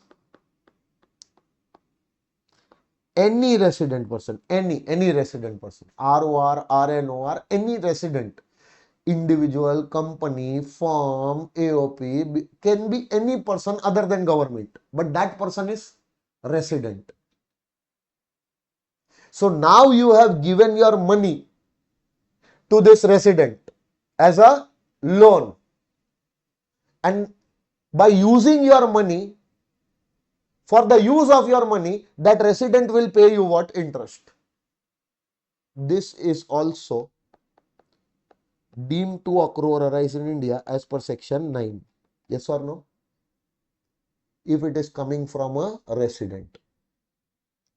So if the interest is coming from a resident for the use of your money, definitely it has to be your Indian income, section number 9. Because resident means Indian person staying in India only, must be using your money in India only. Hello. So for the use of your money by this resident in India, he is going to give you this interest. So where your money is getting used? In India. And for the money used in India, you are getting what? Interest. That has to be your Indian income, because this is a return on the use of your money which happens in India. Hello, sir.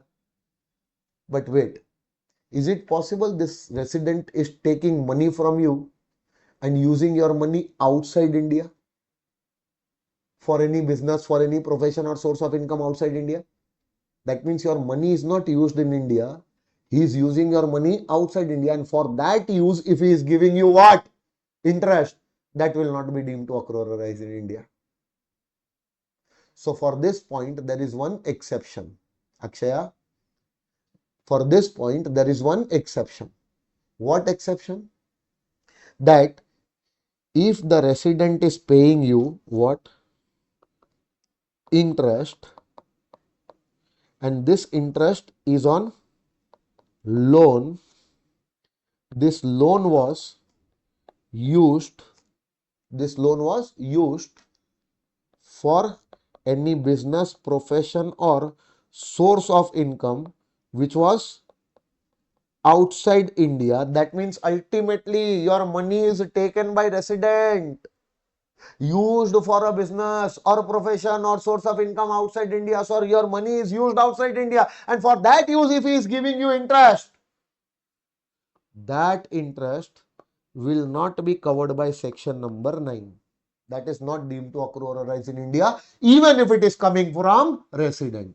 In every other case, if the resident is giving you what? Interest, that will be deemed to accrue or arise in India, but not in this case. Hello, sir. Sir. Sir. Understood? Sure. So first question, resident giving you interest. First thing should strike in your mind, deemed to accrue or arise in India. Hello? But only one exception is there. Resident giving you interest will not be deemed to accrue or arise in India if resident is giving you interest on that loan which he is using for a business or profession or source of income outside India.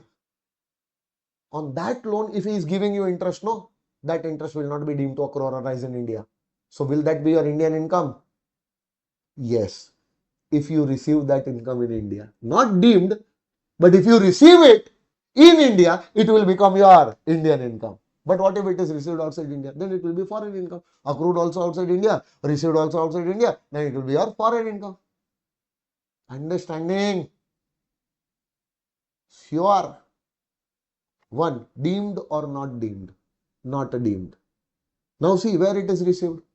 If received outside India, becomes a foreign income. But if received in India, then there is no, even if it is not deemed, still received in India, it will become what? Indian income, no? Because it was received in India. We are talking whether it will be deemed to accrue or not. This will not be deemed to accrue in India. Why? Because the money was used outside India. Hence, it is not deemed to accrue or arise in India. That is okay, no? And what if this was received by you outside India? Foreign income. Not deemed to accrue or arise in India means it means accrued outside India. And received also outside India. Foreign income. Part B, tick cross cross. Money used outside India. Meaning not deemed to accrue or arise in India. But that interest you are received in India. So even if not deemed to accrue or arise in India, but still you are receiving it in India. No need to deem also now. Indian income. Hello. Done. Sure. Now pay attention. Who is this? This is you, huh? This is you. Assess it. What are you getting? You are getting interest income. You are getting interest income. Now just imagine, only the government can give you interest, or other parties. Other parties also can give, no? Other parties will always be resident. Or other parties can be non-resident also. Resident we have seen, no? Ayo, resident we have seen, no? Now we are going to see what if some other party, for example, some company is there, some partnership firm is there, some individual is there, other than government, any person is there. Yes or no? But that person is a non-resident. So any non-resident person is giving you interest. Hey, why he is non-resident? Come on, tell me one thing. Why he is non-resident? Because he must not be in India. That is the reason why he is non-resident. No, company. Why company is non-resident? Company is situated outside India, foreign company. Why an individual will be a non-resident? Individual will be a non-resident because his stay is not in India. Majority of the time he is outside India. So if you are calling some person a non-resident, meaning that normally that person is not in India, he is residing outside India, no? That means if some non-resident is giving you interest on the money which he is using, where he must be using your money? Outside India only, no? So that is not deemed to accrue or arise in India. Okay, no? If it is coming from non-resident. So usually when you get the money, interest from the non-resident, usually it is not treated as your deemed to accrue or arise in India. Because usually he must be using your money outside India only. Hello, sir. Because he is a non-resident. One exception. Even if the money coming from non-resident, still it will be treated as deemed to accrue or arise in India. One exception. What if he is using your money in India?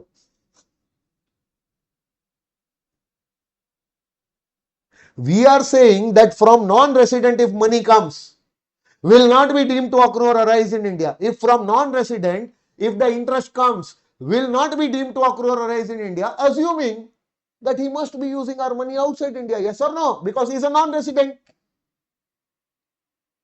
Then it is not always the case, no. Non-resident can use our money in any business or profession in India or not. He must be having a business in India. He must be having a profession in India. I am not talking about any other source. I am talking only about business or profession in India. That's it. So he can have any business in India. He can have any profession in India. He took loan from you and used that loan in this business, this profession in India. So where your money is getting used? In India. So even if it is coming from non-resident, even if the interest is coming from non-resident, it is coming for that money which the non-resident is using in India, no? It should be deemed to accrue or arise in India or not. In this only case, interest coming from non-resident will be treated as deemed to accrue or arise in India. In every other case, whenever the non-resident will give you what? Interest, it will not be deemed to accrue or arise in India. Hello, sir. Resident normally in India, whenever gives you deemed to accrue or arise in India. Yes or no? But one exception when not deemed to accrue or arise in India. Resident using your money outside India on any business, any profession, any source of income. On that use he is giving you interest, then it will not be deemed to accrue or arise in India. Yes or no? Non-resident normally not deemed to accrue or arise in India, but only in one case it will be deemed to accrue or arise in India. Non-resident using your money on a business, on a profession in India. Then on that use, if the non-resident is giving you what? Interest, only that interest will be treated as deemed to accrue or arise in India. In every other case, whatever interest the non-resident is giving you, that will never be treated as your deemed to accrue or arise in India. Getting my point? So tell me, non-resident giving you interest, section number 9 will not be applicable, not deemed to accrue or arise in India. But if that person, non-resident person, is giving you what? Interest income, and this interest is on a loan which was used by him for any business or profession or source of income. No, for any business or profession which was in India. Okay. Any business is in India, any profession is in India. I am not talking about any other source because it is not given in section number 9. Section number 9 talks only about business or profession in India. Yes or no? So if business is in India, profession is in India, in that business, in that profession, if the non-resident is using your money, and on that money, if he is giving you what? Interest, only then that interest will be covered by section number 9, deemed to accrue or arise in India. Otherwise, in every other case, whenever interest comes from non-resident, it is never covered by section number 9. Sure? Sure? Now, consider yourself as assessee. You will give me the answer. Are you assessee? Interest income is for use of your money. Okay, no? Will you remember? Interest is your income, and that is nothing but return which you are getting because somebody else is using your money. Yes or no? So now you are an assessee. Please make yourself an assessee, okay? If you are an assessee, what you are getting? Interest income. If that is given by government, will you go and check where the government is using your money? Or always deemed to accrue or arise in India? Section 9. Section 9. Covered or not covered? Covered? Sure? Interest coming from government, always covered by section 9, deemed to accrue or arise in India.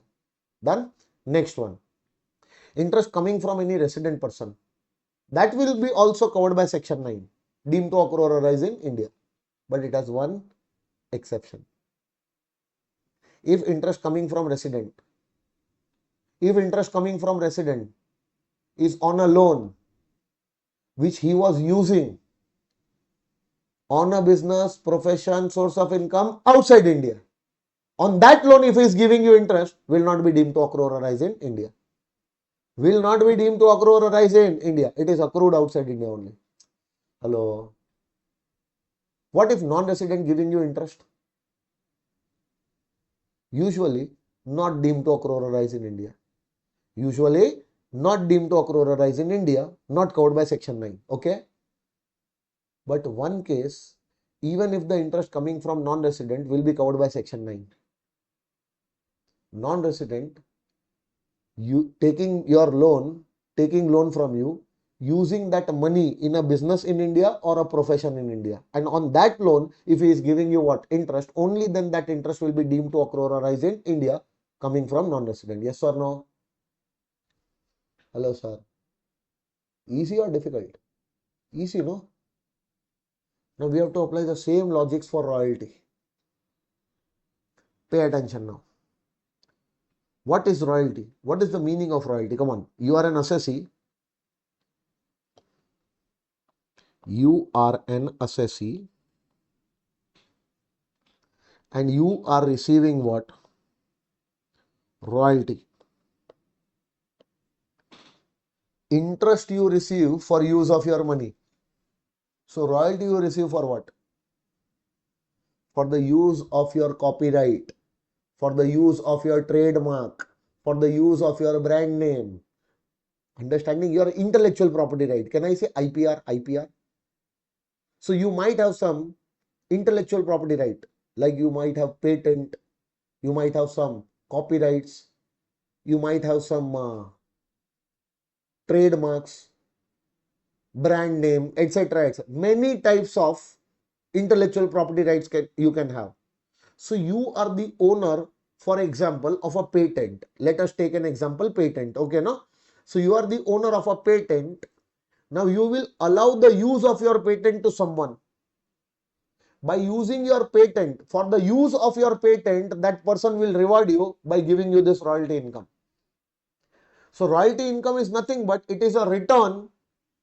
It is a return which you receive from the person who is using your intellectual property. So tell me, patent you have given for use, and for the use of that patent you will get royalty. Copyright you have given for use, and for the use of your copyright you will get what? A return known as royalty. Just imagine, patent is taken by you, patent is taken by the government from you. So will the royalty be paid by government? Any royalty coming from government always deemed to accrue or arise in India. Hello, sir. Can the royalty be given by a resident? Usually resident is in India. So definitely resident would have taken your patent, would have used in India because he is in India. Hello. So usually this is also deemed to accrue or arise in India. So whenever the royalty is coming from resident, generally it is deemed to accrue or arise in India. One exception. It is for that patent which was used by the resident in a business or profession outside India, then on that patent, whatever royalty he is giving you will not be deemed to accrue or arise in India. That is accrued outside India. Even if it is coming from resident. Getting my point? This is one exception. Now tell me, can the royalty be given by non-resident? Normally he is outside India, so he must be using your patent outside India. Normally not deemed to accrue or arise in India. But one case, even if it is coming from a non-resident, will be deemed to accrue or arise in India. Non-resident is taking your patent and using in any business or any profession or any other source of income in India. Now here any other source is covered. For interest only business or profession was covered. But here any business, any profession, any source of income in India. And here your patent was used by the non-resident, and for that use if he is giving you what? Royalty, that will be deemed to accrue or arise in India. Will you remember this? If you understood interest, it became so easy for you. Now understand, as an assessee,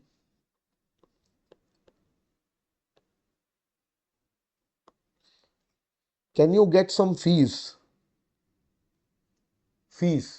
And this fees is for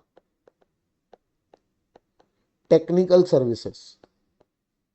That means you are taking technical services or you are providing technical services. You are providing technical services, and for your technical services which you are providing, you are getting this income as fees. Hello sir. To whom you are providing your technical services? Government. And you are getting fees from the government, always deemed to accrue or arise in India. Can you provide your technical services to resident and you are getting this fees from a resident? Yes, even that is deemed to accrue or arise in India. But one exception. Resident has taken your technical services for a business, profession or source of income outside India, and on that he is giving you fees. Not deemed to accrue or arise in India, even if coming from resident. Hello sir. Non-resident can take your technical services. Usually the fees which he will pay for those technical services is not deemed to accrue or arise in India because he is a non-resident. He might have taken your technical services outside India. But one case, even if it is coming from non-resident, can be treated as deemed to accrue or arise in India. What if that non-resident has taken your technical services for a business in India, source of income in India, or profession in India? Business in India, profession in India, source of income in India. And for that, if he has taken your technical services, and on that if he is paying you fees, so even if it is coming from non-resident, will be deemed to accrue or arise in India. Will you remember this? Sure. Done. Interest done, royalty done, and FTS. FTS means fees for technical services done. Okay. Now the last income. See, whatever I have explained now, it is written here. Point number 5, interest from government covered by section 9. Interest from resident also covered by 9. But one time, interest coming from resident will not be covered by section 9. That is given as exception. Interest coming from non-resident will also be treated as section 9 income, but only in one case. Only in one case. And what is that one case? I have already explained. Hello? Then royalty I have already covered. Then FTS already covered. Done. Now coming to point number 8. Point number 8. Have you heard about gift? Gifts. What is gift? Come on, tell me.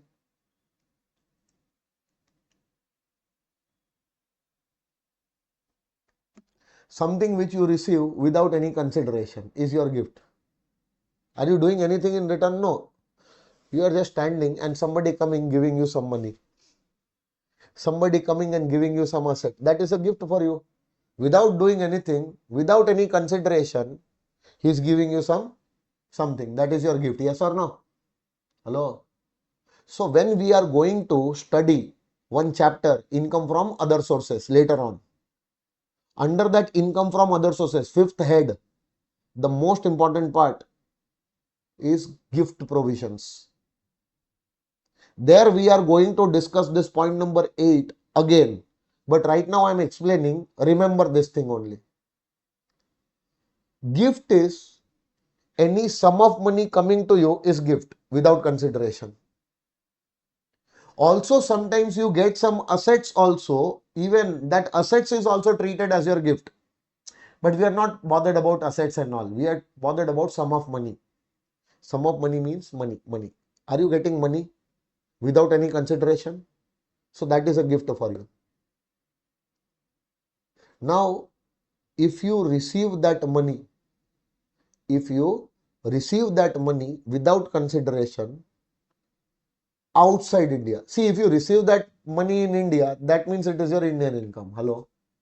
Without consideration, if you are receiving some money in India, meaning you are receiving gift in India, that is definitely your Indian income. You cannot deny paying tax on that. Yes or no? But what if that sum of money you are receiving outside India? Can you call it your foreign income? No. Even that sum of money which you are receiving outside India will be treated as your Indian income, will be covered by Section 9 if it is given to you outside India by a resident. If you are receiving gift outside India from a resident, resident means ROR can also give, RNOR can also give you. Yes or no? That will always be deemed to accrue or arise in India. That is also your Indian income. Please include that amount also as a part of your gift under the head IFOs. But wait, if you are ROR no, then there is no point of deeming. Wherever you are receiving gift in India, outside India will always be included. This deeming provision is only if you are RNOR or NR. This point will be applicable to you only if you are RNOR or NR.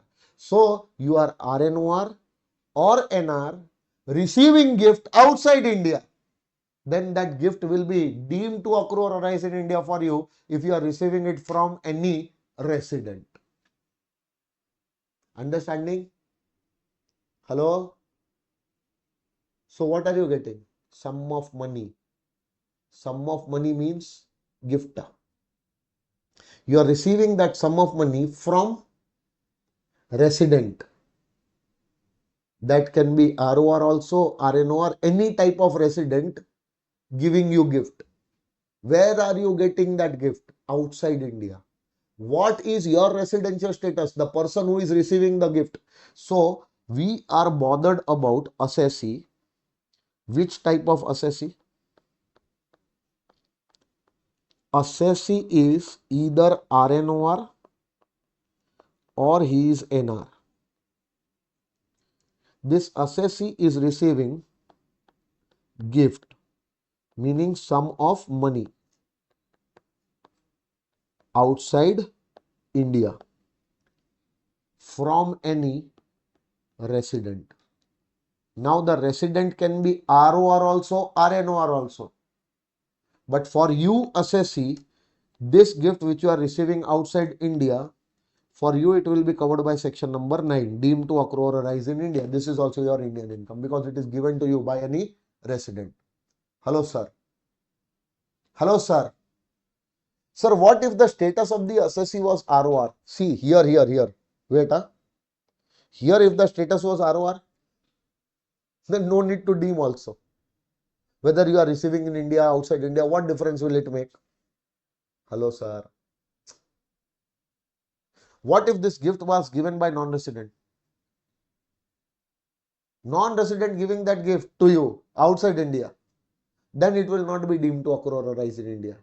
It will be deemed to accrue or arise in India in your hands only if resident is giving you. Yes or no? And it will be taxable also for you, provided the total amount of gift received by you is more than 50,000 in a year. But sometimes the gifts are not taxable for you. Any gift received on the time of marriage, at the time of marriage, not taxable for you. Any gift coming from a relative, not taxable for you.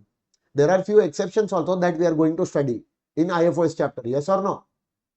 But right now what we are saying that this will be covered by section 9, meaning that this will be treated as your Indian income. So when I am counting your all the Indian incomes, all the Indian gifts, also count this gift in your total, because this is also deemed to occur or arise in India. And your aggregate amount of gift is more than 50, that aggregate will include this gift also. If the aggregate amount of gift received during the previous year is more than 50, no, then the entire amount of gift is taxable for you. But while aggregating the gifts, you are supposed to include this gift also, because this is your Indian income. As per section 9, this is deemed to accrue or arise in India. Done? Yes or no, sir? So this was your section number 9, last point, and this point will be all we will also check when we are going to IFOSET. In that IFOSET, this point will again be discussed with you. Yes or no? Now coming to section number 8, read this note. Section number 8, read this note. Section number 8 tells you that for which year the dividend will be treated as your income. See, you are receiving dividend as your income. No, you might have invested in the shares of some company. So on those shares, you receive dividend income. So dividend income will be treated as taxable income for which year? Will be charged as income for which year? Is given in section number 8. It depends which dividend you are getting. If you are getting final dividend, then it will be taxable as income for this year. If you are receiving interim dividend, then it will be taxable as income of this year and not that year. If you are receiving a dividend which is treated as deemed dividend under Income Tax Act, then the deemed dividend will be treated as income for this year. So for which year the dividend will be charged to tax? Dividend income will be treated as your income for which year? Is given in section number 8. 8 relevant for us right now. The proper discussion for this will happen in section 56. 2 in your IFOS head, when we are going to discuss what dividend income there. So with dividend income, this section number 8 will be covered there in detail. So right now 7 and 8 I have not touched here. 7 I will be doing with salary head and 8 I will be doing with income from other sources. Till that time 7 and 8 forget about it. And don't worry, you will not remember that these sections are pending. I will definitely remember. I will tell you, see, you forgot, no, this section we did not do. Now we are doing.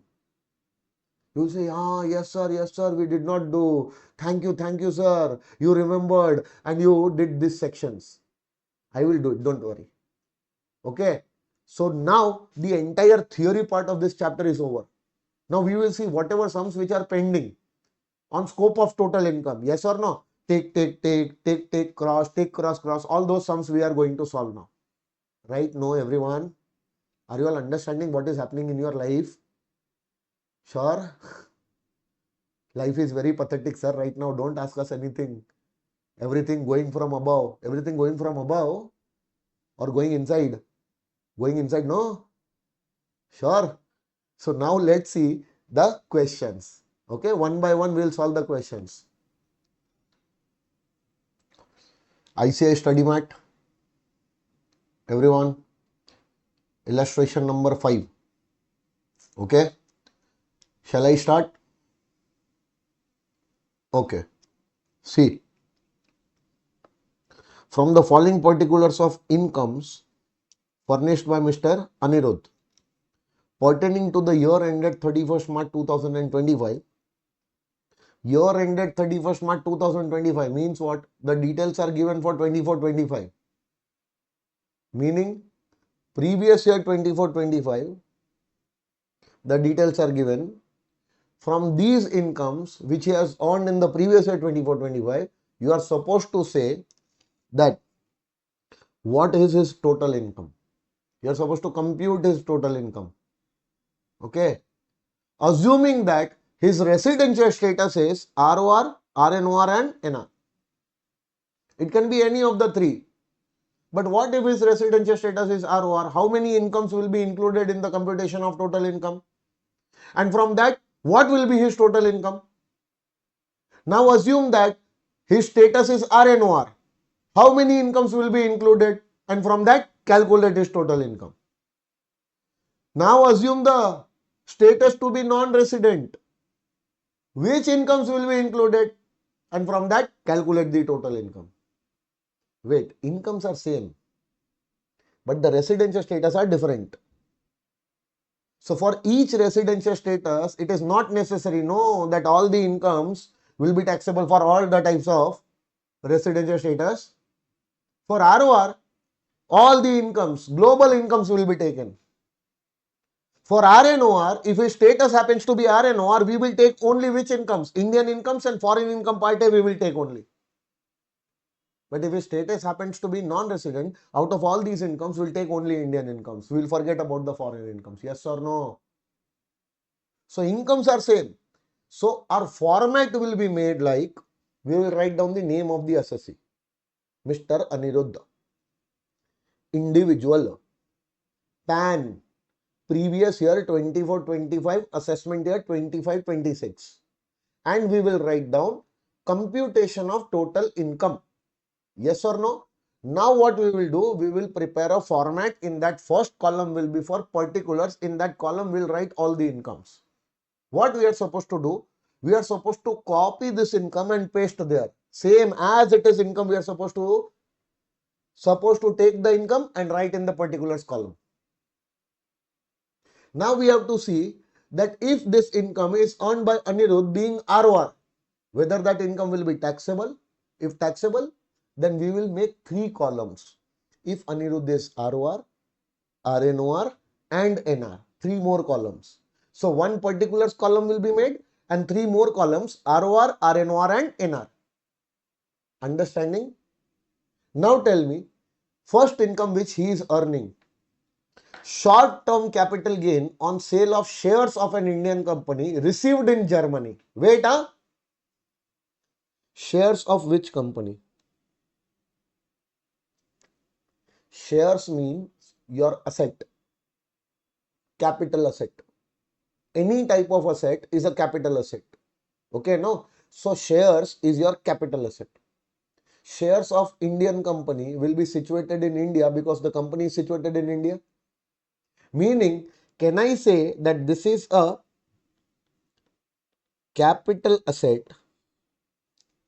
which is situated in India, and this capital asset is sold. Transfer of a capital asset situated in India. Sale of capital asset situated in India. And the income on such sale, income of such transfer is received outside India. See, it is received in Germany. Do you remember that in point number 1, A, B, C we did. This is C point of section number 9. Point number 1, C part we did. Any income from sale of a capital asset situated in India, even if received outside India, will be covered by section number 9, deemed to accrue or arise in India. Will it become your Indian income? Yes or no? So what you will do?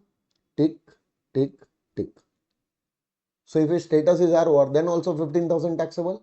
If his status is RNOR, then also 15,000 taxable. And if his status is NR, then also 15,000 taxable. Can you see the solution below this? Check in that solution. 15, 15, 15. Written like that or not? Yes or no? Now wait.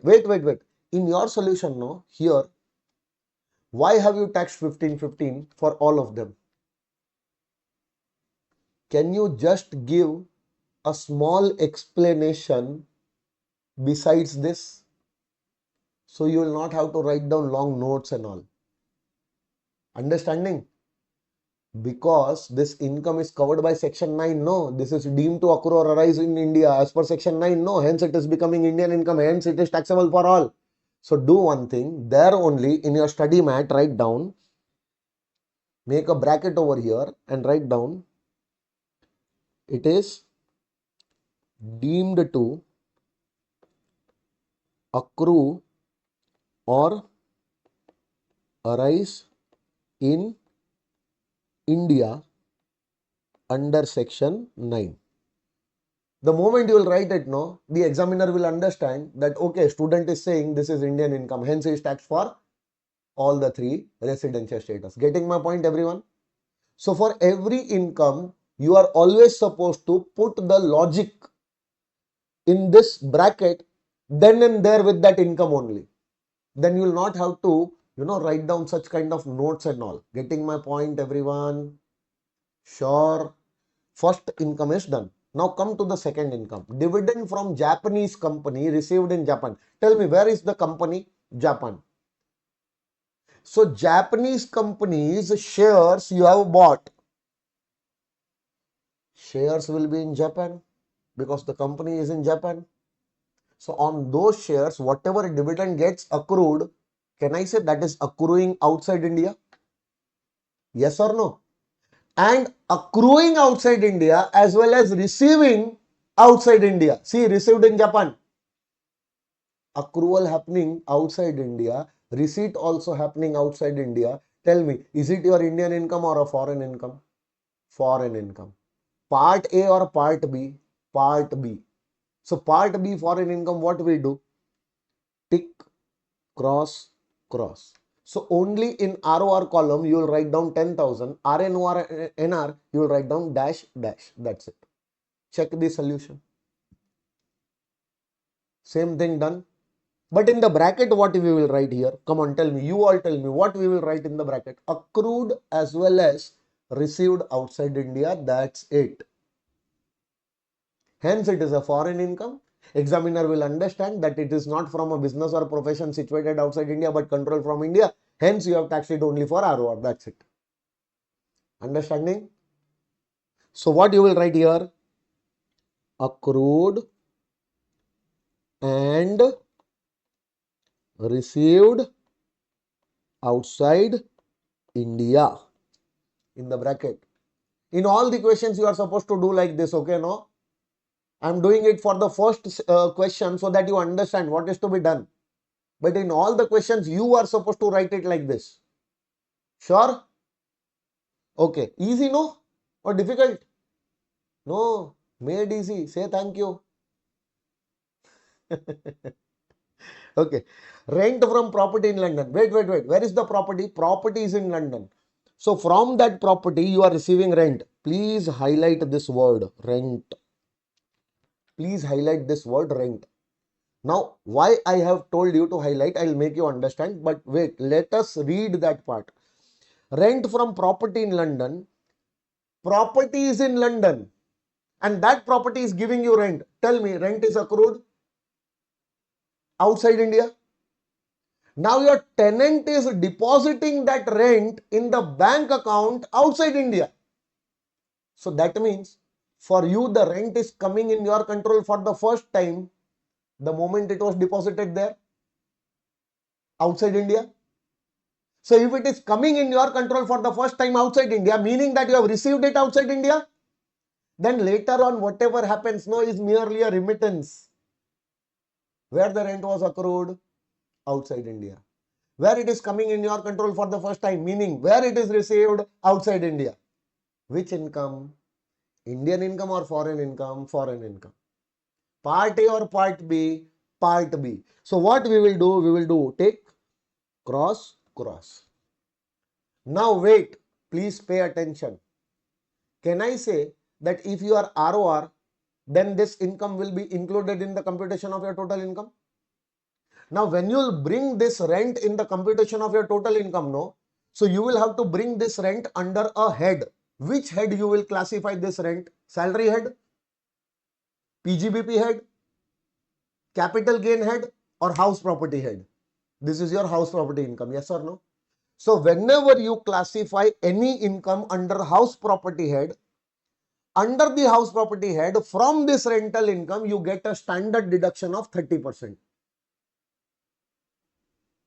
What you get? Standard deduction of 30%. So from this rent, take 30% standard deduction. Whatever remains, no, that will be income from your house property head. And by the way, in the computation of your total income, no, income from house property head is charged to tax. And they are telling you to compute what? total income. So in the computation of your total income, will you show house property head income? Yes. To calculate that house property head, first you will have to bring rent under house property head, take the 30% standard deduction, and after computing house property head, that house property head income will go to computation of your total income, will be included in the computation of your total income. Getting my point? So rent you will bring to house property head. Then out of that rent, you will take a standard deduction of 30%. How much remains? 75,000 minus 30%. You will get 52,500. Only 52,500 will be treated as your house property head income computed. And whatever house property head computed income will be there along with all the other heads computed income. Yes or no? All those will be taken together to calculate your total income. And they are telling you to calculate total income. Understanding? So what you will do? You will charge this rent in the hands of ROR only under the head house property. But to calculate total income under the head house property, this rent will be taxed after 30% standard deduction. Yes or no? Sure. Whenever rent is written, you are supposed to do like this only. Whenever rent is written. But now please pay attention. Very important discussion which will come in the next question itself. But wait, I will not discuss it right now. When next question will come, no, similar thing is going to come there. But did you understand whatever we have discussed so far? Sure, no? Okay, come on. So please check. This is 52,000. Can I say the logic for its taxability is the same which we did for the earlier thing? Copy paste. Hello, sir. Accrued and received outside India, hence taxable only for ROR, but we have not taxed it fully because it was rent. We have taken 30% standard deduction, and after taking standard deduction, whatever house property head income is there, only that is included in the computation of total income. Yes or no? And see, the calculation of 52,500 is given below. We are not supposed to do like this. That calculation also you show here only. Okay. Open one more bracket over here and write down 75,000 minus 30%. That's it. You are not supposed to make that note also which is given below. You will get, still you will get the full marks. So I am saving your time like this. Okay. Next one. Dividend. Now you are getting dividend from RP Limited and Indian company. Now tell me, are they telling you that this dividend is received outside India? If they would have told you that this dividend is received outside India, then section 9, deemed to accrue or arise in India. Then also Indian income. But since they are not telling you, I will consider as if this dividend is received in India.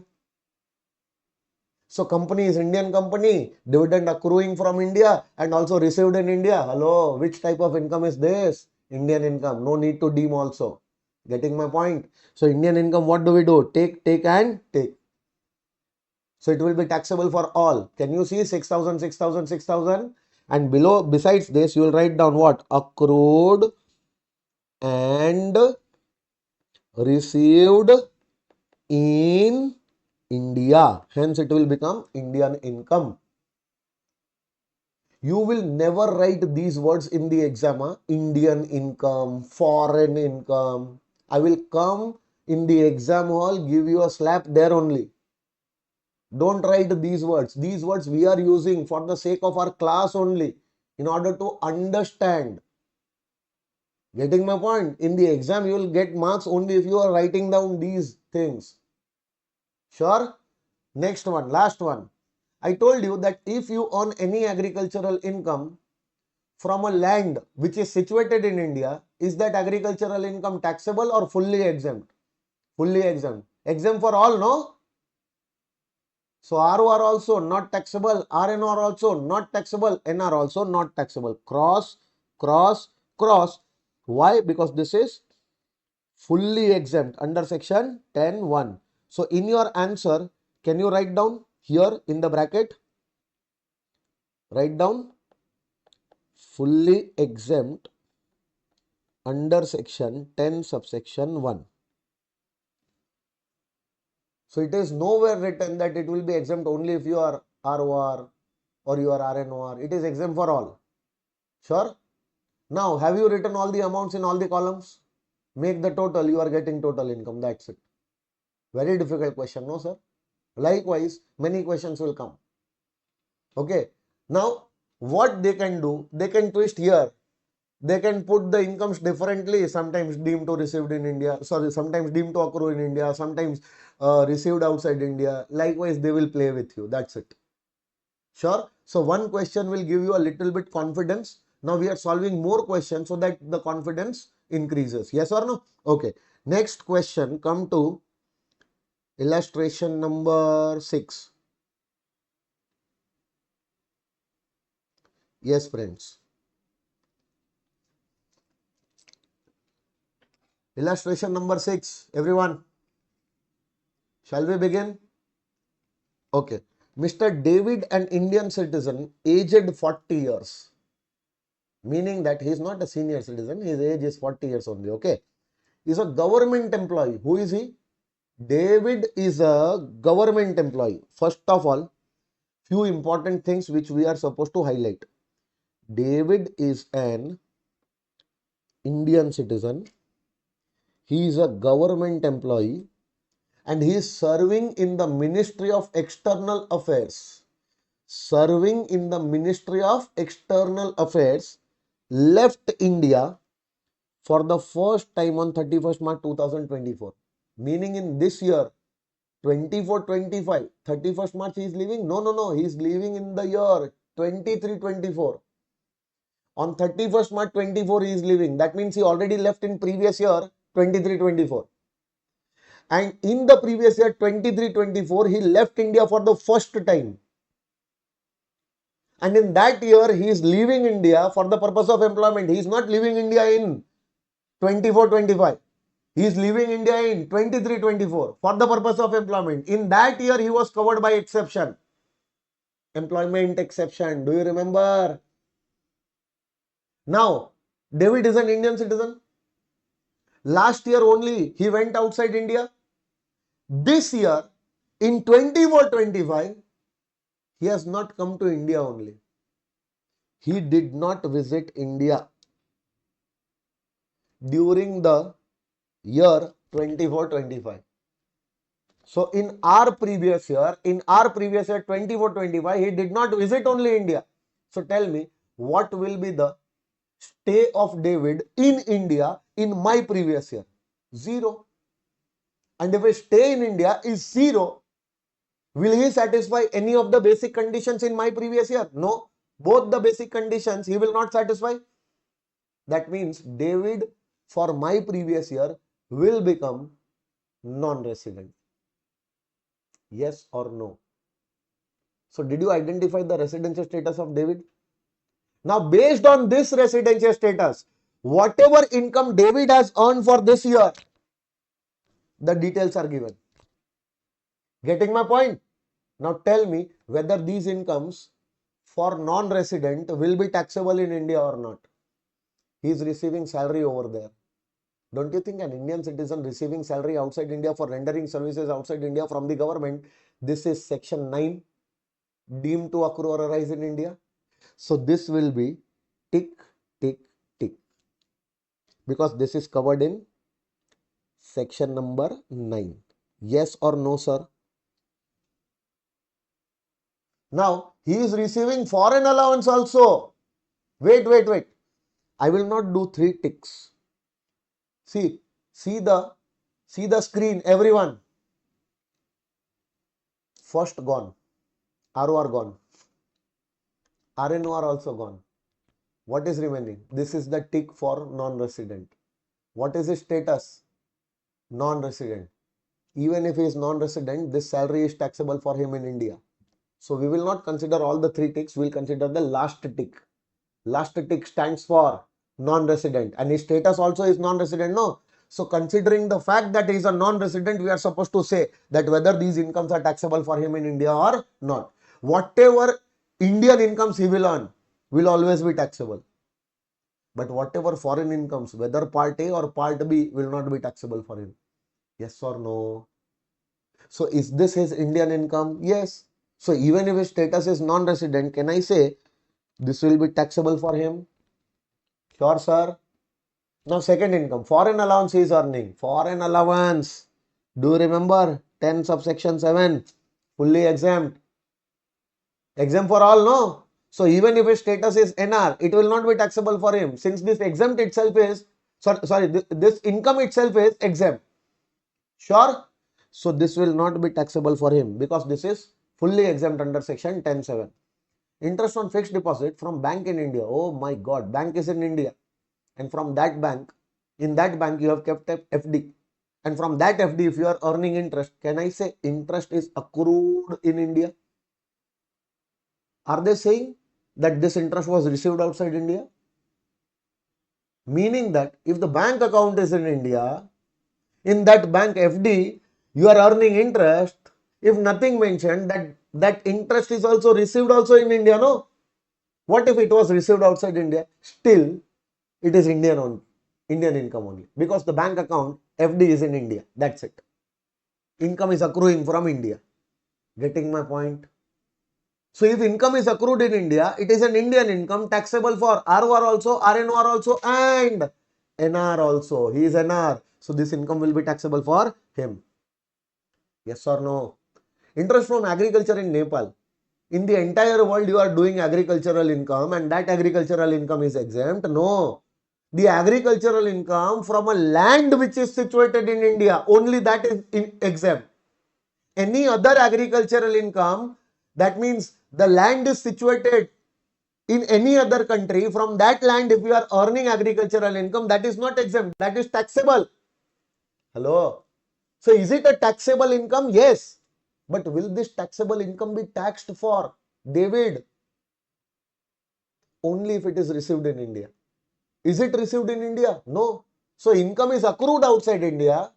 Nothing mentioned, received outside India. So even if it is taxable, it will not be taxable for David because the status is non-resident, and for non-resident, this foreign income is not taxable in India.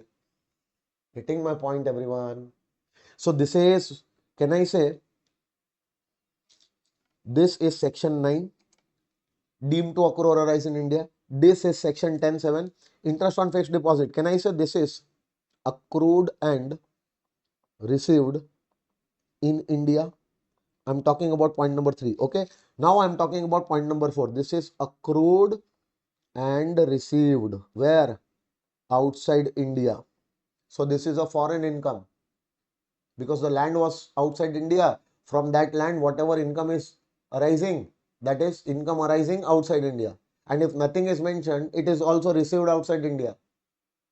Foreign income will be treated as received in India only if it is given in the question. Yes or no? So if they are not saying that this income was received in India, it has to be received outside India, no? Hello, sir.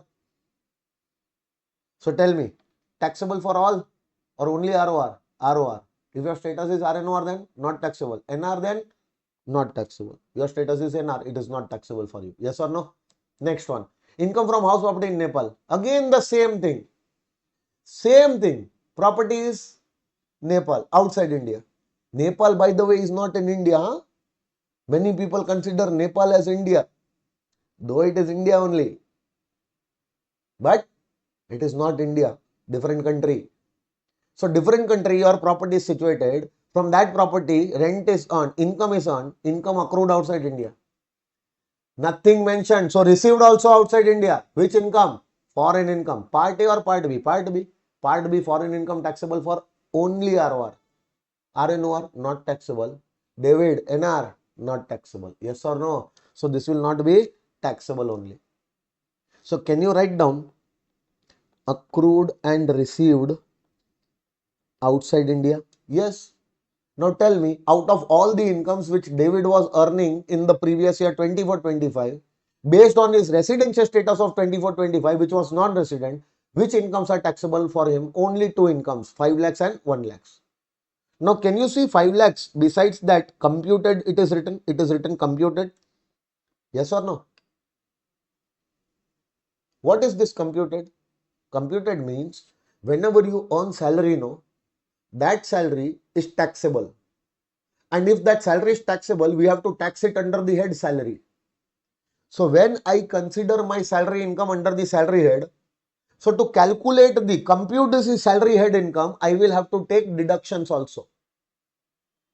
And out of them, standard deduction is given there also under salary head. If you follow 115 BSc, then 50,000 standard deduction. Sorry, 75,000 standard deduction. And if you don't follow 115 BSc, 115 BSc you know na, default tax scheme, I told you. So if you follow default tax scheme, you will get 75,000 standard deduction from your salary income. Then the salary head income will be computed. And if you don't follow 115 BSc, then from your salary head, in your salary head, you will get a standard deduction that is only 50,000. See, this after taking standard deduction, whatever salary remains, no, that is salary head computed income, that will be considered to calculate your total income. Only the computed salary income, yes or no?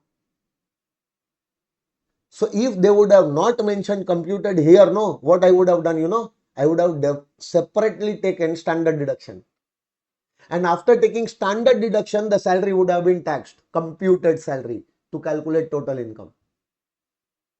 But since they have already given computed, meaning that whatever standard deduction which was supposed to be taken, 50,000 or 75,000 is already taken. After taking standard deduction only, they are giving me this amount.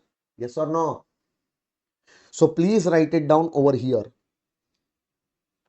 Please write it down here. If salary received, if salary is given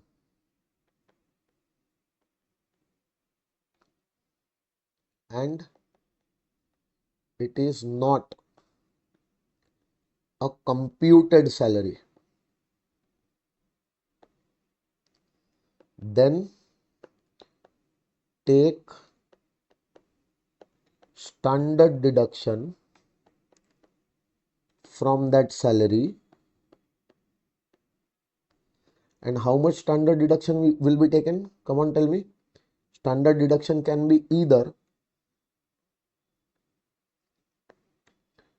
50,000 or it can be taken as 75,000 also. 50,000 you will take if you don't follow 115 BSc. Yes or no? And if you follow 115 BSc, then you will take a standard deduction of 75,000. But since they are saying that it is a computed salary, that means they have already taken what? Standard deduction. They have taken. So we are not again supposed to take it. Getting my point? Hence entire 5 lakhs we are going to tax, which they have already taxed. And which other income is taxed? Interest income. 1 lakh rupees interest income, 5 lakh rupees salary income. What is its total income? 6 lakh rupees. That's it. All the other incomes you write. Besides that, you write what? The logic and write down dash dash dash. Whatever remains, whatever total is there, 6 lakh, that is your total income. You are not supposed to present your answer like this, okay? You are not supposed to write down all these things. Simple. Write down Mr. David, individual, PAN dash, previous year 24-25, assessment year 25-26, computation of total income, that's it. Prepare 2 columns now, that's it. One particulars and one amount column. And see, when you write the David, no, besides that, when you write individual, no, besides individual only you write non-resident. Now the calculation of David is done as if he is a non-resident. Getting my point? But how did you get non-resident? For that, write down a small note that since David, who is an Indian citizen, who is already outside India, did not come for a single day during the previous year 24-25 in India, hence his status is non-resident. So first of all, wait, what I will do, I will give you a proper framework. When you will be solving this question at home, no today, you will use this framework only. Entire question is solved. Now it is just a matter of presenting the things. Sure, no, friends? See, what you will write? Since Mr. David, comma, an Indian citizen,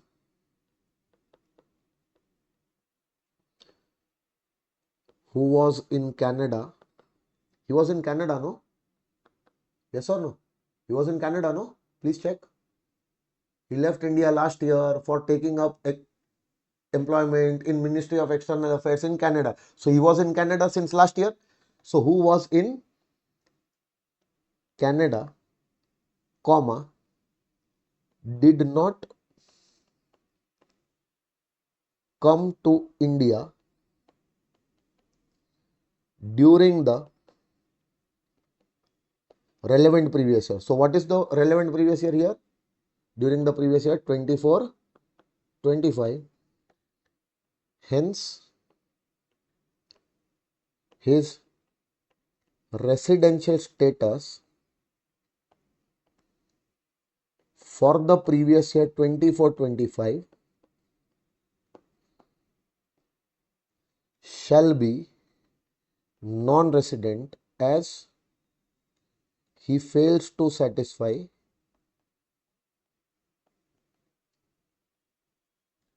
both basic conditions of section 6(1). Okay.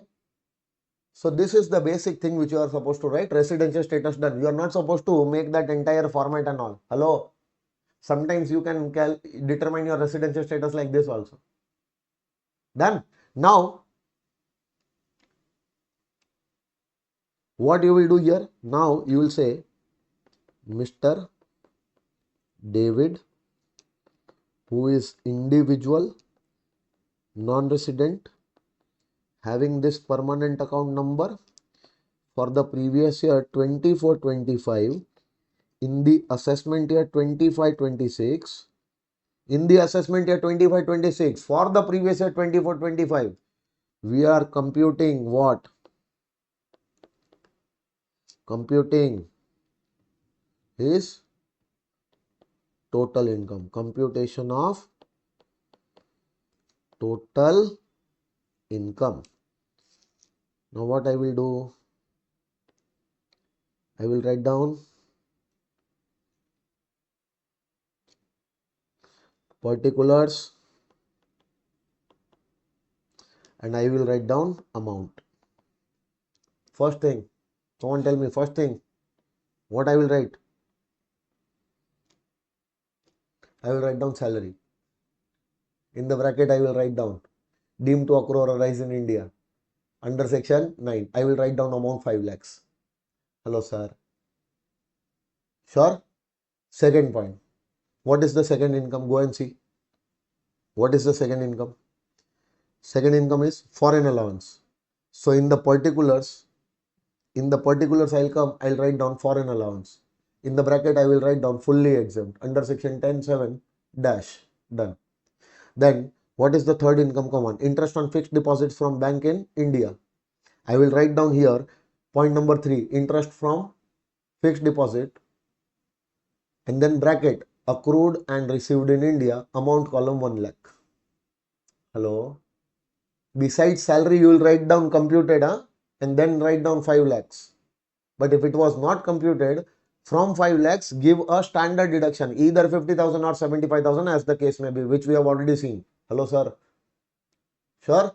Next one, write down the fourth income, write down the logic, write down the fifth income, write down the logic. Hello. In the bracket itself. Now make a total, you will get the total income. See, the answer should be this much easy, and how the answer should be is presented over there. You will get full marks if you present like this. No need to do all such bullshits, everyone. Understood? Should I move ahead? Shall we start doing the next question now? Will you be able to complete that question like this? Okay? Perfect. Very good. Come on. Now let's come to our next illustration. The next illustration is 7th. See, these kind of small illustrations, they will ask you in the exam for 2 marks, MCQs. Or it can be asked as a part of your main question as an adjustment. So you have to be very careful if these kind of questions are there. Okay, no? See, these questions appears to be very small.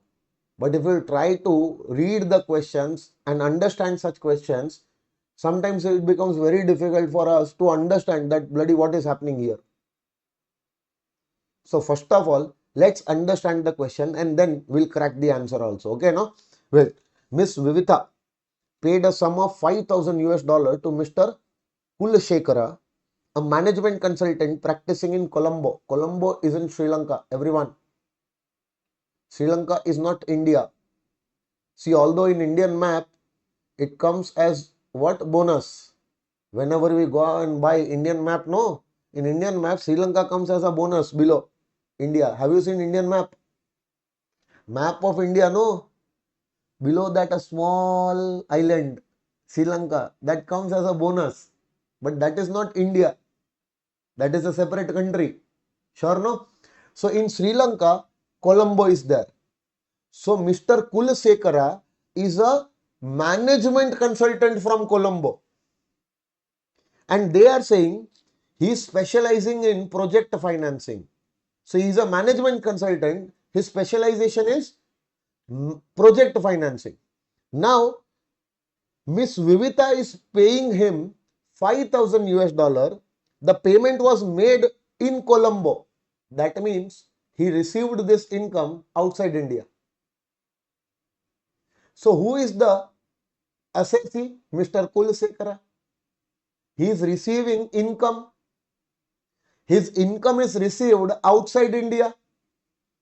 Understanding? Now, Miss Kulasekara is non-resident also. A non-resident earning, receiving income outside India. Will it be his foreign income or Indian income? Depends that for what purpose he is earning this income. Now see, he is earning this income because he gave some management consultancy to Vivita. For Vivita's project in India, which has Ceylonese connection. Ceylonese connection means what? Do you know Ceylon is also a town, also a city in Sri Lanka. So Vivita has a project in India. This project has some connection with Sri Lanka.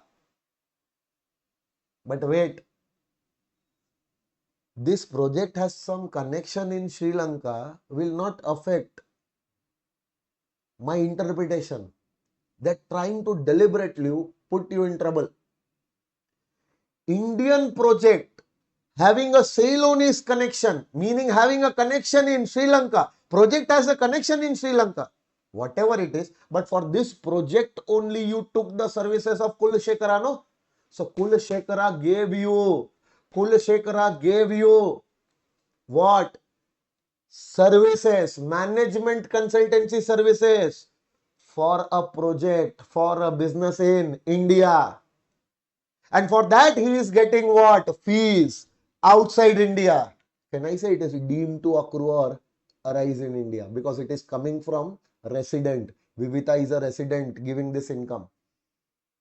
Section number 9, classic example. See what I have done here. Miss Vivita is paying Kulasekara, who is non-resident. Okay. What payment she is making? 5,000 US dollar. And that payment made outside India, Sri Lanka. But that payment is for Kulasekara is giving consultancy for project in India. So if the consultancy for a project is given in India to a resident, and from the resident, if you are getting money outside India, that is always deemed to accrue or arise in India, no? Hello? But money coming from Vivita would not be deemed to accrue or arise in India if the money given by the resident Vivita to you was for a project outside India. Then it was not deemed to accrue or arise in India. Getting my point?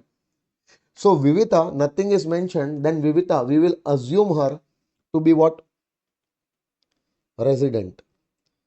So think from the point of view of Kulasekara. Kulasekara is an assessee receiving money, receiving income outside India. But this income which he is receiving outside India is for providing his services for a project in India. Can I say that is income, wait, deemed to accrue or arise in India? It is income deemed to accrue or arise in India for Kulsekara. Make this diagram near this illustration 7 so that you will understand. Now for Kulsekara, if this income is covered by section 9, meaning this is Indian income, no? So even if Kulsekara's residential status is non-resident, come on, tell me, will it be taxable for him in India? The answer is yes. It is his Indian income. He'll have to pay tax on this income. $5,000 is his Indian income. Converted into INR, then on that he'll have to pay tax in India. Sure, everyone?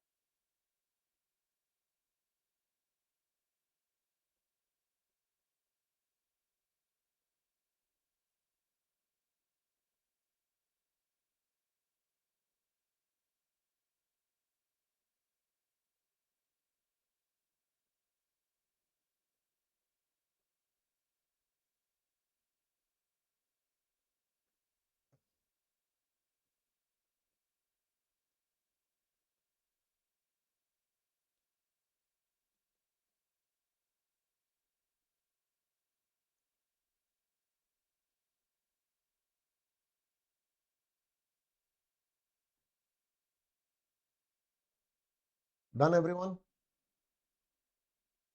How was this question? Easy, no? In the exam, no?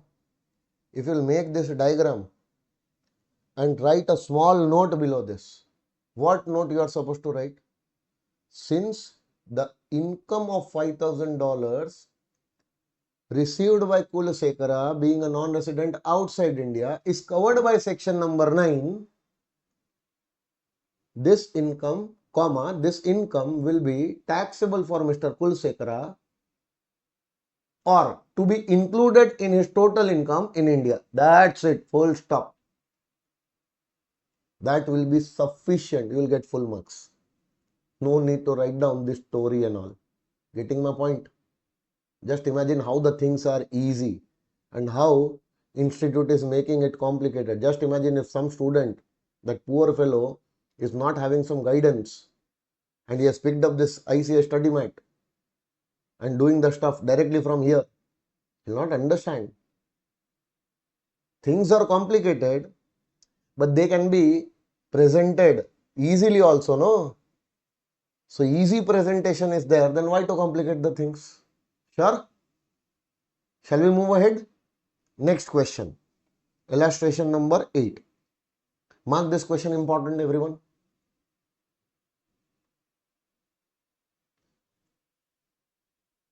Okay. Now in this question, they are telling you to compute the total income in the hands of individual aged 35 years. Being a resident and ordinary resident, resident but not ordinary resident and non-resident. Meaning that whoever is earning this income is an individual whose age is 35. His residential status can be ROR also, RNOR also, NR also. It can be any residential status, but he is earning these incomes. Now identify that out of these incomes, which incomes will be included in the computation of his total income if he is ROR, if he is ROR, if he is RNR, and based on that, compute his total income. Yes or no? But you are supposed to assume that he has exercised the option of shifting out of default tax regime. That means he is not following 115 BSE. 115 BSE default tax scheme he is not following. It is given in the question. See, if you are following 115 BSE, then there are certain exemptions, there are certain deductions which you don't get. But if you don't follow 115 BSE, you will get all the available exemptions and deductions. Everyone? So this question right now I am solving as if he is not following 115 BSc, then what we will do after solving this entire question, no, we will make the assumption that what if it would have been given that he is following 115 BSc. Then what would have been our answer, where the changes would have come? Sure? Sure? Come on. First one, interest on UK development bonds, 50% of interest received in India. 1 minute. UK means Uttarakhand. UK means Uttarakhand or United Kingdom means England. So the bonds of UK government will be issued by UK government only, no? So you have bought UK government bonds and on those bonds interest are coming. Can I say UK government is a foreign government? Foreign government bonds you have bought, on those bonds if interest is coming, that interest is accrued outside India. How much interest is there? Come on, see. Total amount of interest. Total amount of interest is, friends, 10,000. Yes or no? So that entire 10,000 interest, can I say this is interest on UK development bonds? How much is the total interest, friends? 10,000. Now this interest is accrued outside India, no? The money which you have given will be used by the UK government outside India. And on that money, if you are getting interest, that money is accrued from that interest is accrued from outside India, no? Tell me yes or no, did you understand this much? So can I say this entire 10,000 is your income which is accrued outside India? Now they are saying that out of this 10,000 which was accrued outside India, 50% you are receiving in India. So out of this 50% received in India, meaning that balance 50% you must have received there only. That is received outside India only. Can you do 50-50 and tell me the amount? How much is the amount? 5,000 here and 5,000 here. Now one question. See, out of 10,000 which is accrued outside India, 10,000 which was accrued outside India, can I say this 5,000 is out of that 10,000 only? So the 5,000 which you are receiving in India, it was accrued outside India, but you have received in India, no? What type of income is this? Indian income. Hello, sir. Tick, tick, tick. Now the balance 5,000 which you are receiving, it is out of that income, no, which was accrued outside India. Out of that, you are receiving this 5,000 outside India only. So this 5,000 which was accrued outside India is also received outside India. Is it your Indian income or a foreign income? Foreign income. Part A or part B? Part B. Tick, cross, cross. But you cannot write like this in the exam, no? How you will present? Simple. Interest on UK development bonds. In the bracket only, you will write down accrued outside India. Next line, 50% received in India. How much? 5,000. All the three columns, 5,000, 5,000, 5,000. Done. Next line, 50% received outside India. First column 5,000, balance to column dash dash. Can you do it like this? Hello, sir. So how much out of this interest is taxed? Entire 10,000 will be taxed if you are ROR. Hello. For ROR, this 5 is also taxable and this 5 is also taxable, no? So if you are ROR, entire 10,000 will be taxed. But if you are RNOR or NR, only 5,000 which is received in India will be taxed. The 5,000 which is received outside India is your foreign income. For you to be RNOR or NR, it will not be taxable for you in India. So what will be the total in the column? 10,000, 5,000, 5,000. Please check. Please check the solution. Is it given 10,000, 5,000, 5,000? How is that 10,000, 5,000, 5,000? 5,000 received in India, 5,000 received outside India. My status is ROR. Entire 10,000 taxable. Hello. 5,000 received in India will be taxable only for me if my status is RNOR, not the 5,000 which I am receiving outside India. For both RNOR and NR. So for RNOR and NR, that 5,000 which is received outside India is kept outside. Only the 5,000 received in India is included in the computation of total income. Getting my point? Keep on checking the answers. Done? Next one. So what I can do here? Tell me. Out of this 5,000, tick, tick, tick, 5,000, tick, cross, cross. Sure? Next one. Income from business in Chennai. Oh, ayyo. 50% received in India, meaning that 50% received outside India.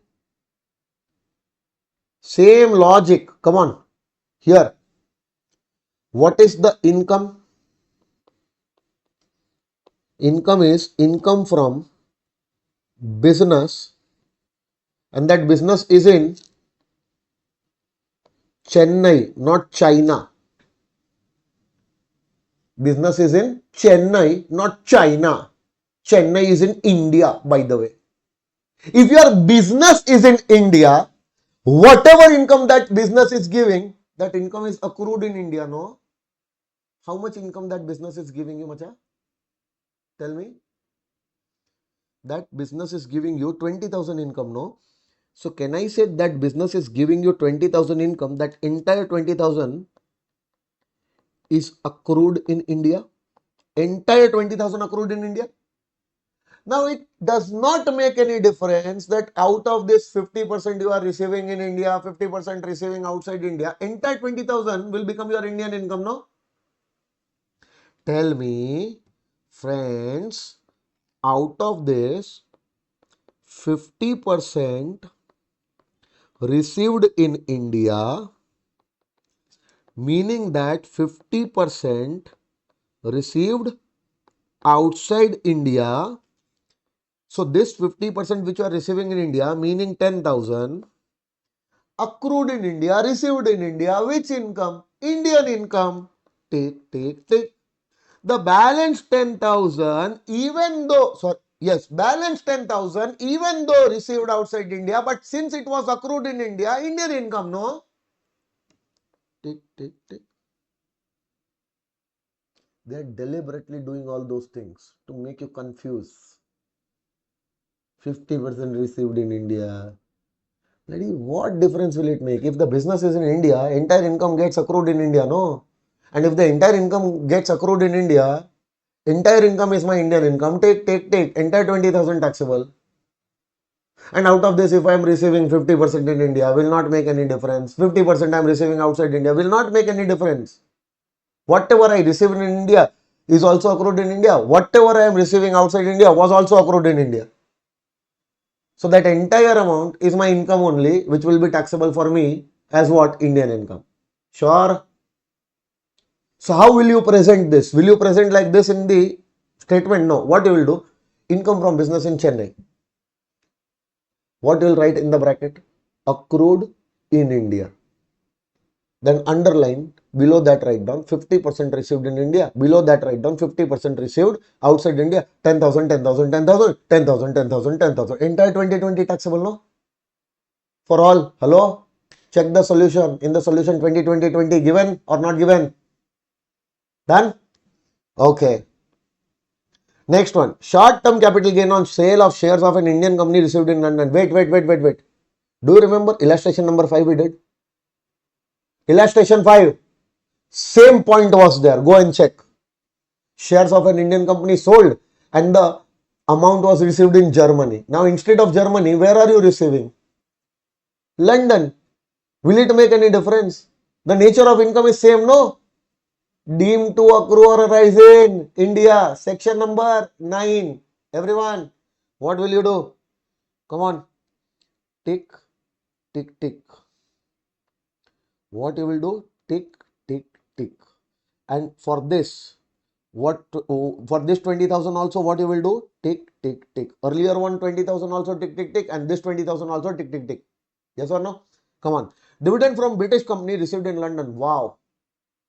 Entire dividend accrued outside India. Entire dividend received outside India. Which type of income? Indian income or foreign income? Foreign income. Part A or part B? Part B. What you will do? Tick, cross, cross. Next one. Long-term capital gain on sale of plant at Germany. Plant means what plant? That green color, giving you shade, taking carbon dioxide and giving up oxygen. English is a funny language. Plant means that plant also, and plant means other plant also. Which plant they are talking? Plant and machinery. Asset. Where is the asset? Come on, tell me. Plant at Germany. Meaning where is the asset? Asset is in Germany. So the asset which is in Germany, you are selling that asset. By sale of that asset, the income is accruing from outside India, no? Hello, sir. But out of that, 50% you are receiving in India. So entire 40,000 accrued outside India. First of all, tell me yes or no. Entire 40,000 accrued outside India. But out of that, if 20 you have received in India, means 20 is your Indian income. The balance 20 was accrued outside India, received outside India, foreign income, part A or part B, part B. Tick, cross, cross. Hello, sir. Got it? So what you will do? 40,000 will do two parts. Out of 40, 20,000, which was accrued outside India, was received in India. Hence, it is Indian income, tick, tick, tick. But out of 40, 20 is also accrued outside India only, no? And if nothing mentioned, this is received also outside India, accrued outside India, received outside India. Which income? Foreign income. Part B, tick, cross, cross. See how easy the questions are. Any doubt, difficulty, problem? Tell me. Sure? Getting inside your head or going above your head? Inside or above? Inside, no? Sure, very good. Income earned from business in Germany. Business in Germany. So that business will give you income. That income is accrued outside India, no? How much income? 70. Entire 70,000 accrued outside India. Hello, sir. If the business is in Germany, from that business, whatever income you are earning, that income is accrued outside India. Entire 70 will accrue outside India. Now see, they are playing with you. They are telling you that this business is controlled from Delhi. And out of that, 40,000 is received in India. Wait, pay attention.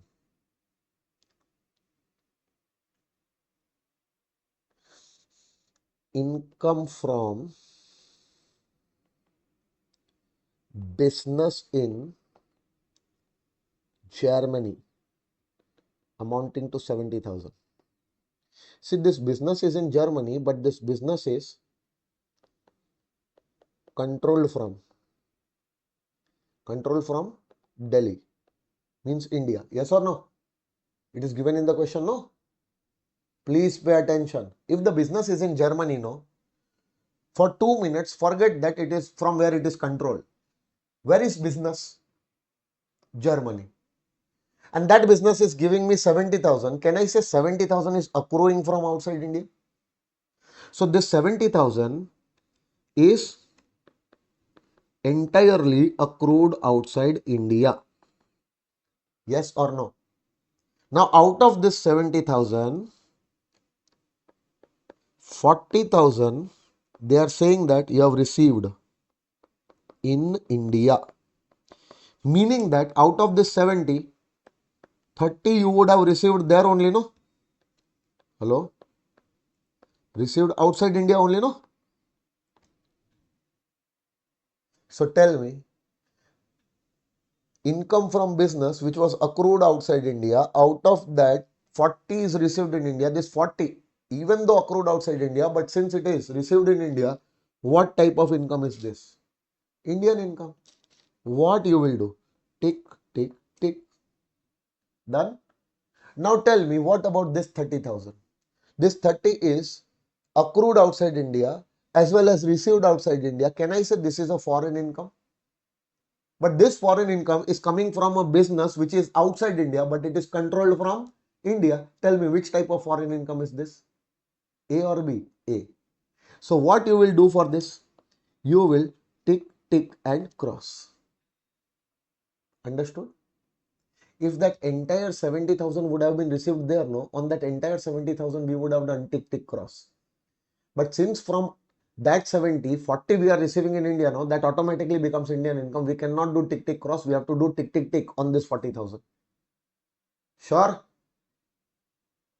Next one. So, please make two parts over here. Out of this 70, 40,000, tick, tick, tick. And out of this 70, 30,000, tick, tick, cross. How will you write it in the answer? You will write income from business in Germany controlled from Delhi. In the bracket, you will write down accrued outside India. Next line, received in India, 40, 40, 40. Next line, received outside India, hello, 30, 30 dash. So for first two assessees, you will see 70, 70 taxable, and the last one you will see only 40 taxable. Please check the solutions. What they have done in the solution, we are separating the things, no? Then they are giving the total effects in the solution. Getting my point? Okay. Next one. Profits from business in Delhi. That's it. Don't read ahead. Where is business? Delhi. Meaning the business is in India. And that income, that business is giving you some income. That income will be definitely accrued in India, no? If the business is in India, that business giving you income, that business is accrued in India, no? So entire income which is accrued in India has to be taxable as your Indian income, no? Now what difference will it make that from where the business is getting managed? If the income would have been received outside India also, no, then also there is no difference because the income gets accrued in India. It becomes which income? Indian income has to be taxed for all. You are not supposed to see that from where this business is getting managed. If the business would have been outside India, no, then check from where the business is getting managed from. Yes or no? But if the business is in India, whatever income that business will give you accrues from India only, no?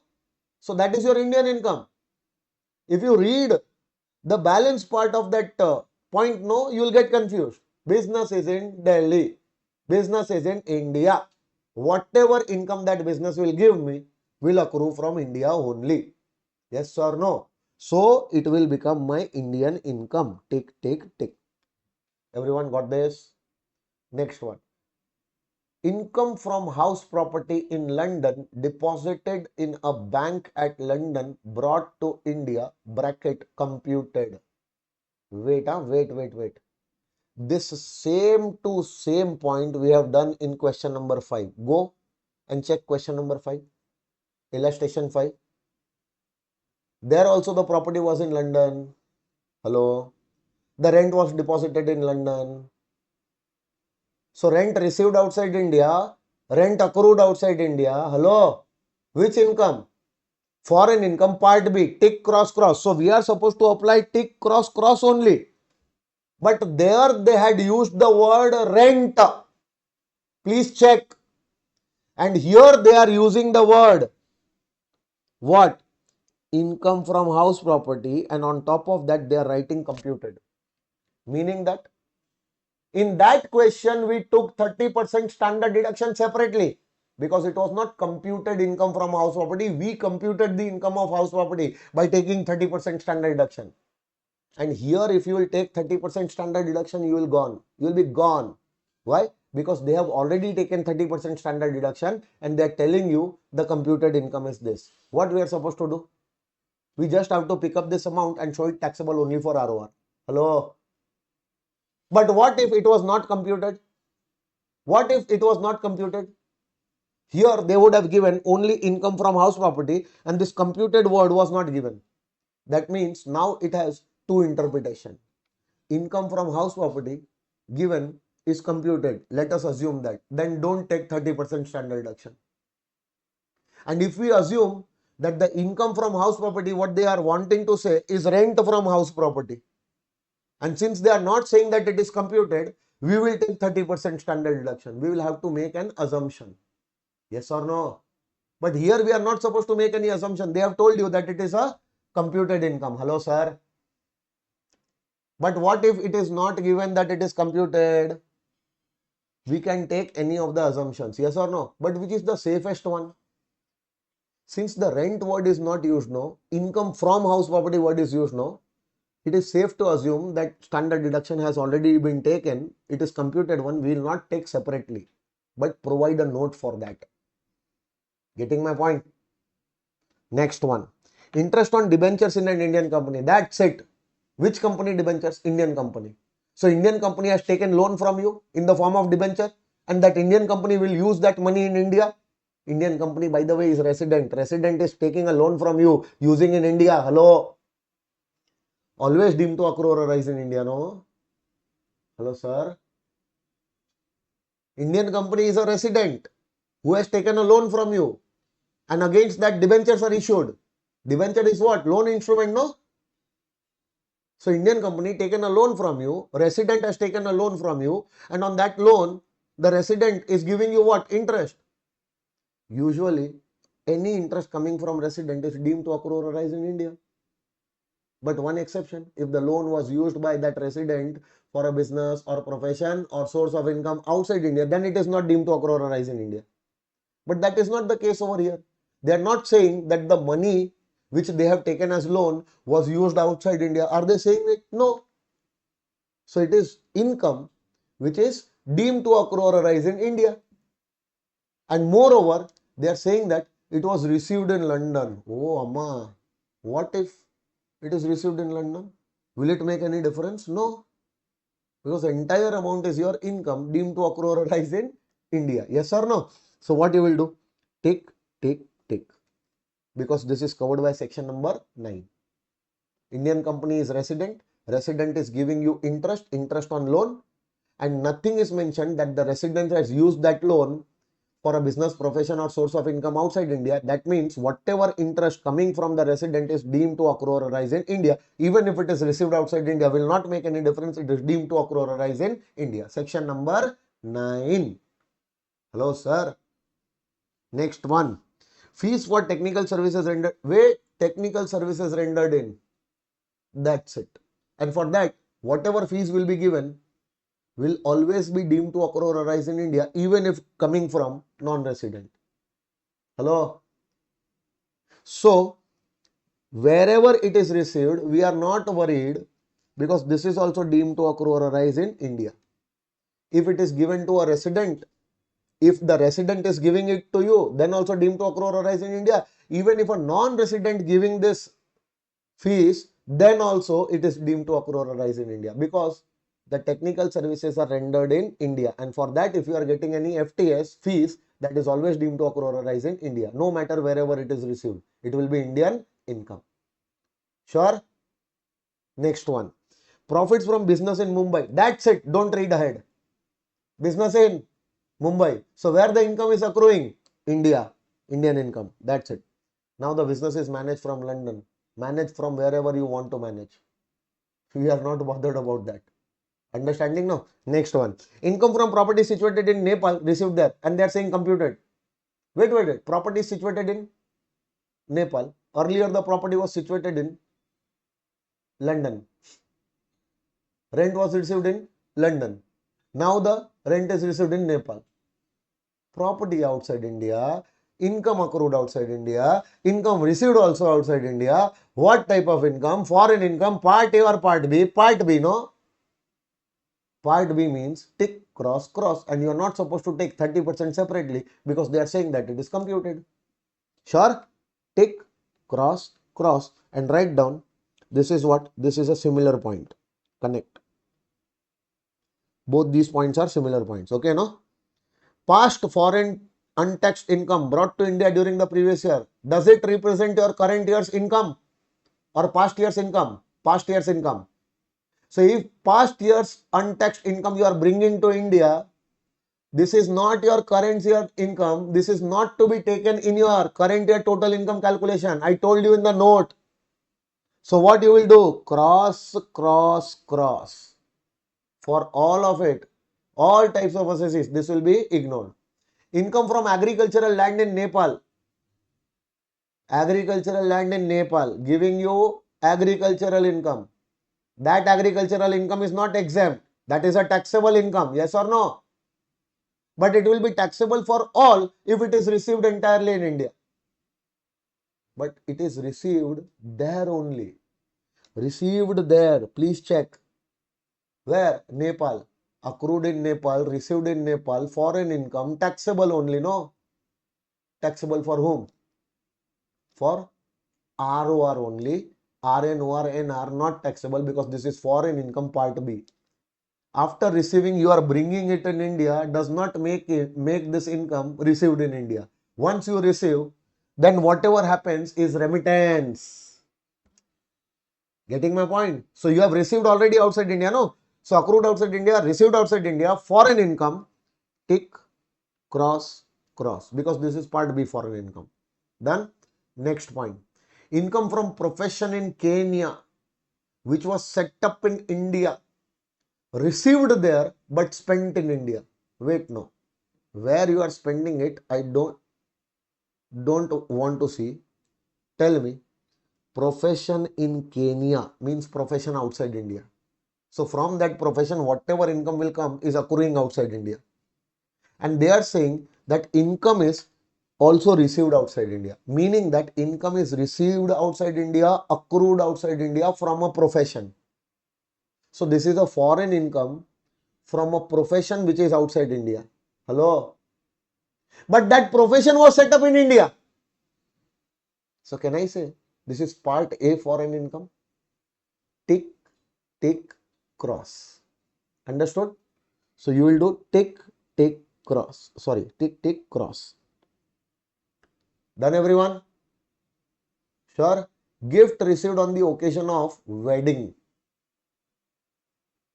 On your wedding, whatever gifts you are getting from relatives, from friends, from colleagues, from employer, anyone coming to your wedding and giving a gift is treated as a blessing. Is treated as a blessing. That gift is never charged to tax.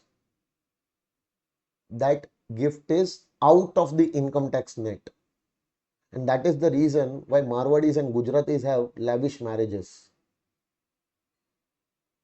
You won't believe. Marwadis and Gujaratis, why they spend huge amount of money and why they call all of their relatives, business associates and everyone in their marriages. Because marriages are the occasions when they take taxable amounts of their income as gifts and they get these gifts given to their children who are getting married. Seriously, this is a tax planning which happens. And there was one series also, Hindi series, I don't remember the name exactly, but in that series also, 200, 500 crores of rupees someone was supposed to receive. But there was a chartered accountant who was planning for him, planning for this millionaire, that don't take that 200, 500 crores of rupees as your income because it will be taxed. Your daughter is, is already matured now. So get your daughter married. And whoever wants to give you that income, no, don't tell them to give that thing to you as income. Tell them to give that amount as gifts to your daughter on the marriage, because any gift received on the occasion of marriage is not taxable. Whatever amount. Getting my point? But there was some robbery which happened in that. Some mismanagements happened, money siphoned off. So it was a good series which I saw. I don't remember the name exactly, but it happened. But what is the moral of the story? Moral of the story, any gift from anyone, money, assets, anything which you are receiving on the occasion of your wedding, wedding means marriage, will never be charged to tax. It will be out of the income tax net. Understanding? But what about wedding anniversary? Wedding happens once. Anniversary comes every year. So any wedding anniversary gift will be charged to tax, but not gift on wedding. Now there is a fashion. People are doing 2 to 3 weddings. Okay. So there is no restriction on the number of weddings. Okay. Do those many weddings which you want, which you can handle. If you are marrying for the second time, whatever gifts you will get on the occasion of your second marriage also, that will be exempt. Getting my point? So there is no restriction. But just for the sake of getting the gifts, nobody will break the first marriage and get married for the second time. No? Understand this. So what I want to tell you, there is no restriction on the amount of gift which you are receiving on the occasion of marriage. It will never be taxable. It will not be taxable for any type of SEC. Getting my point? And this thing we are going to discuss in detail when we are going to do gift provisions in IFOS head. Okay? That time also this point will come. Now this point, please mark this point important. Interest. Interest on saving bank deposit. Where is saving bank deposit? The deposit is in State Bank of India. State Bank of India is an Indian bank, no? So in any Indian bank, if you are having a savings account, and in that savings account, whatever money you have put on that, you are getting interest. Can I say that interest is accruing from India? Is it your Indian income? Yes. So first of all, what we will do, tick, tick, tick. This is your Indian income. Now please pay attention. Please pay attention. See, if you are having savings deposit account, no, that savings deposit account you can keep with any bank also, or you can put a savings deposit account with a post office also. So if you are putting your money in a savings account in a bank, HDFC Bank, SBI Bank, ICICI Bank, whatever bank you are putting your savings account, money into savings account, yes or no? So any savings deposit account in any bank, on that, if interest is earned, yes or no, that interest entirely will be what? Taxable. Entirely Indian income taxed. But for this, you will get deduction also under section. See, this will be taxed under the head income from other sources. So if this is your income, taxable for all. So where you will show it taxable? Income from other sources. And ultimately this will reflect in your GTI, gross total income. So in your gross total income, will you show 5 heads of income? Yes. So in 5 heads of income, in your gross total income, you will show IFOS head also, no? So in IFOS head, you are supposed to show this income as taxable. Got it? So if this interest is taxable, it is shown in IFOS, and IFOS head is there in your GTI. So can I say in your GTI, you have included, this interest income? Now, since in your GTI, you have included such kind of interest income, hence you will get a deduction under section 80TTA. So to get this 80TTA deduction from your GTI, first show this type of income in your GTI. So does your GTI include such income? Yes. Then from your GTI, this income will be allowed as a deduction under 80TTA to the extent of maximum 10,000 rupees. So how much interest you are earning? 12,000, no? So in the computation of your GTI, how much will you show? 12,000. So in your GTI, how much interest is included? 12,000. That interest will be allowed as a deduction under 80TTA, but not entirely, because the limit is 10,000. Understanding? So first you will show this under IFOS head, taxable for all. Hello? And all of them will be eligible to get the deduction under 80TTA. But what if you are not earning any interest income? If this interest income is not earned, So are you showing this income in your GTI? No. So you will not get any ATTTA deduction. To get the ATTTA deduction, what you are supposed to do? You are supposed to earn this income and show it taxable in your GTI. And whatever income you have shown taxable in your GTI, out of that, to the extent of 10,000, you can claim as deduction under ATTTA. Now, what if this income was only 8,000? So how much you have shown as income? 8,000. So how much deduction you will get? 8,000. Limit of deduction is 10,000 does not mean you will always get 10,000. If the interest taxable for you was 10,000 or less, then the entire interest up to 10,000 you can claim as a deduction under ATTTA. But if the interest taxable by you was more than 10,000, then entire amount you show but claim only 10,000 from ATTTA. That's it. Got it? Everyone? Now pay attention. I'm talking about post office now. Can you keep a savings account in the post office? Sure, everyone. So whatever savings account you are keeping in a post office, on that savings account also you will get what? Interest. Now, out of this interest, up to 3,500 per annum will be exempt interest under section 1015.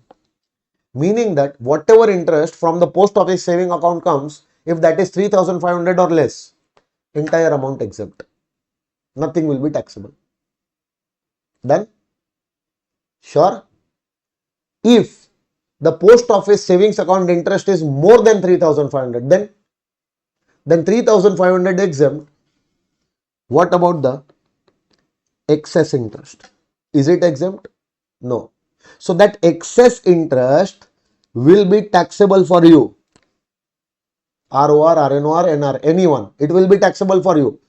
Under the head, income from other sources. Now, have you shown entire interest as a part of your GTI or only the excess over and above 3,500? Only the excess over and above 3,500. Yes or no? For example, your interest was 15,000. How much? 15,000. Out of that 3,500 you have taken as exempt, no? So how much remains now? Only 11,500 remains. That 11,500 you will show taxable under the head IFRS. Now, for the amount which is taxed and shown in your GTI, no, you can claim ATTTA deduction. ATTTA maximum how much? 10,000. What if you are having only this interest, only this? Then treatment is this. Getting my point? First taxable, then take ATTTA deduction, maximum 10,000. What if you are having only this interest, only this? Post office. Then first 3,500 fully exempt. Out of that, balance remains, excess remains. That excess will be taxable and that excess can also be taken as a deduction under ATTTA. So first take the exemption and whatever balance remains that you show taxable and claim ATTTA deduction. If only this interest is there. What if both interests are given in the question? So savings account in bank, that interest will be fully taxable under IFRS. Hello. Post office interest, take 3,500 exemption. Hello. Whatever excess remain that you show under IFRS. So your IFRS will have now both these interests. Add both of them. That entire interest which you are showing in IFRS will be allowed as a deduction under ATTTA subject to maximum 10,000. That 10,000 is not separate for both the interest. That is for total which are showing taxable under IFRS. Sure, everyone understood? Sure, no? Don't worry, this part will again come when we will be doing total income calculation, GTI calculation, tax liability, deductions and all. Getting my point? In IFRS also, I will also tell you that this point I have already discussed in the first chapter. You have to remember at that time. Will you? Okay. Perfect. See, now income from business in Russia. Where is the business? Russia. That's it. Income accruing outside India. Are they saying that this income is received in India? No. That means the income is also received outside India. So income accrued outside India, received outside India from a business which is outside India. Is that business controlled from India? No. So it is a foreign income, but not part A foreign income, part B foreign income. What you will do, friends? Tick, cross, cross. If the business would have been controlled from India, no, then it would have been tick, tick, cross. Done? Next one, dividend from Reliance Petroleum Limited, Indian company.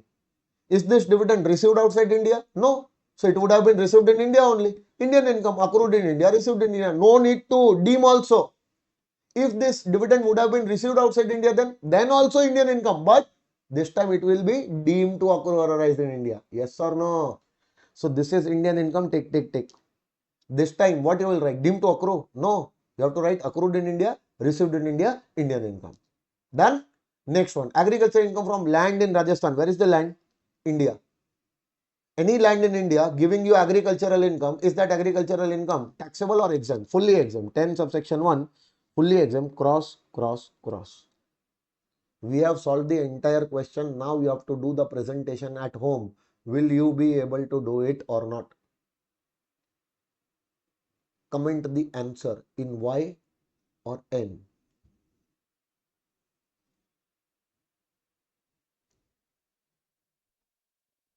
Perfect. Now wait. All the illustrations I guess we have completed. Okay. All the illustrations completed. Till 8 the illustrations were there. And the most difficult was the last one which we did. Sure, no? And I have told you to mark that question important. So before you start your revisions, no, the time when you will start your revisions, no, in your revisions, this question should be done by you properly. If you are not doing other things are also getting covered here, no? So this example must be done. And section number 9, most important section number 9, and most important, residential status of individuals. So from this chapter, focus more on these 3 areas. Done? Now test your knowledge. In test your knowledge, you know, see, question number 1 is done, question number 2 is done. Okay. Now this question number 3 is there, no? I wanted to solve this question with you. But due to some unavailability of time today, because if I start this question, it will take at least half an hour. Okay. So what I'll do, I'll not solve this question right now with you all. I would want you all to try this question at home today. Will you do it? And I will discuss this entire question tomorrow with you. This question number 3, mark this question important. This question is really very good question. Okay. And after this, question number 4 is there. No need to do it because it is a theory question. Question number 5 you can manage. Easy question. So that also do that question also at home today. But don't worry, I will discuss both these questions. Question number 3 as well as and question number 5. Both questions I will discuss with you. But I want all of you to please try these 2 questions at home. Commit mistakes. And then I will solve with you, no? Then you will come to know that where you are going wrong. Understanding? Because this is all about testing your knowledge, you know. See, I am not testing. ICI is testing. Test your knowledge. So whatever sir has taught you, have you understood? Test your knowledge based on these questions now. And these questions, third question and the question number 5. Third question is important. Fifth will not be that much, you know, difficult for you. But these questions done, understood, this chapter is already done. And already this chapter is done. No new discussion is remaining. Only these 2 questions are supposed to be discussed with you. Okay. So tomorrow we are going to start with the new chapter. Name of the new chapter will be income from house property, that we are going to start tomorrow. But before that, I will discuss these 2 questions with you. Done, everyone? So we are meeting tomorrow. Till then, bye bye everyone. Take good care of yourself. Okay. Bye.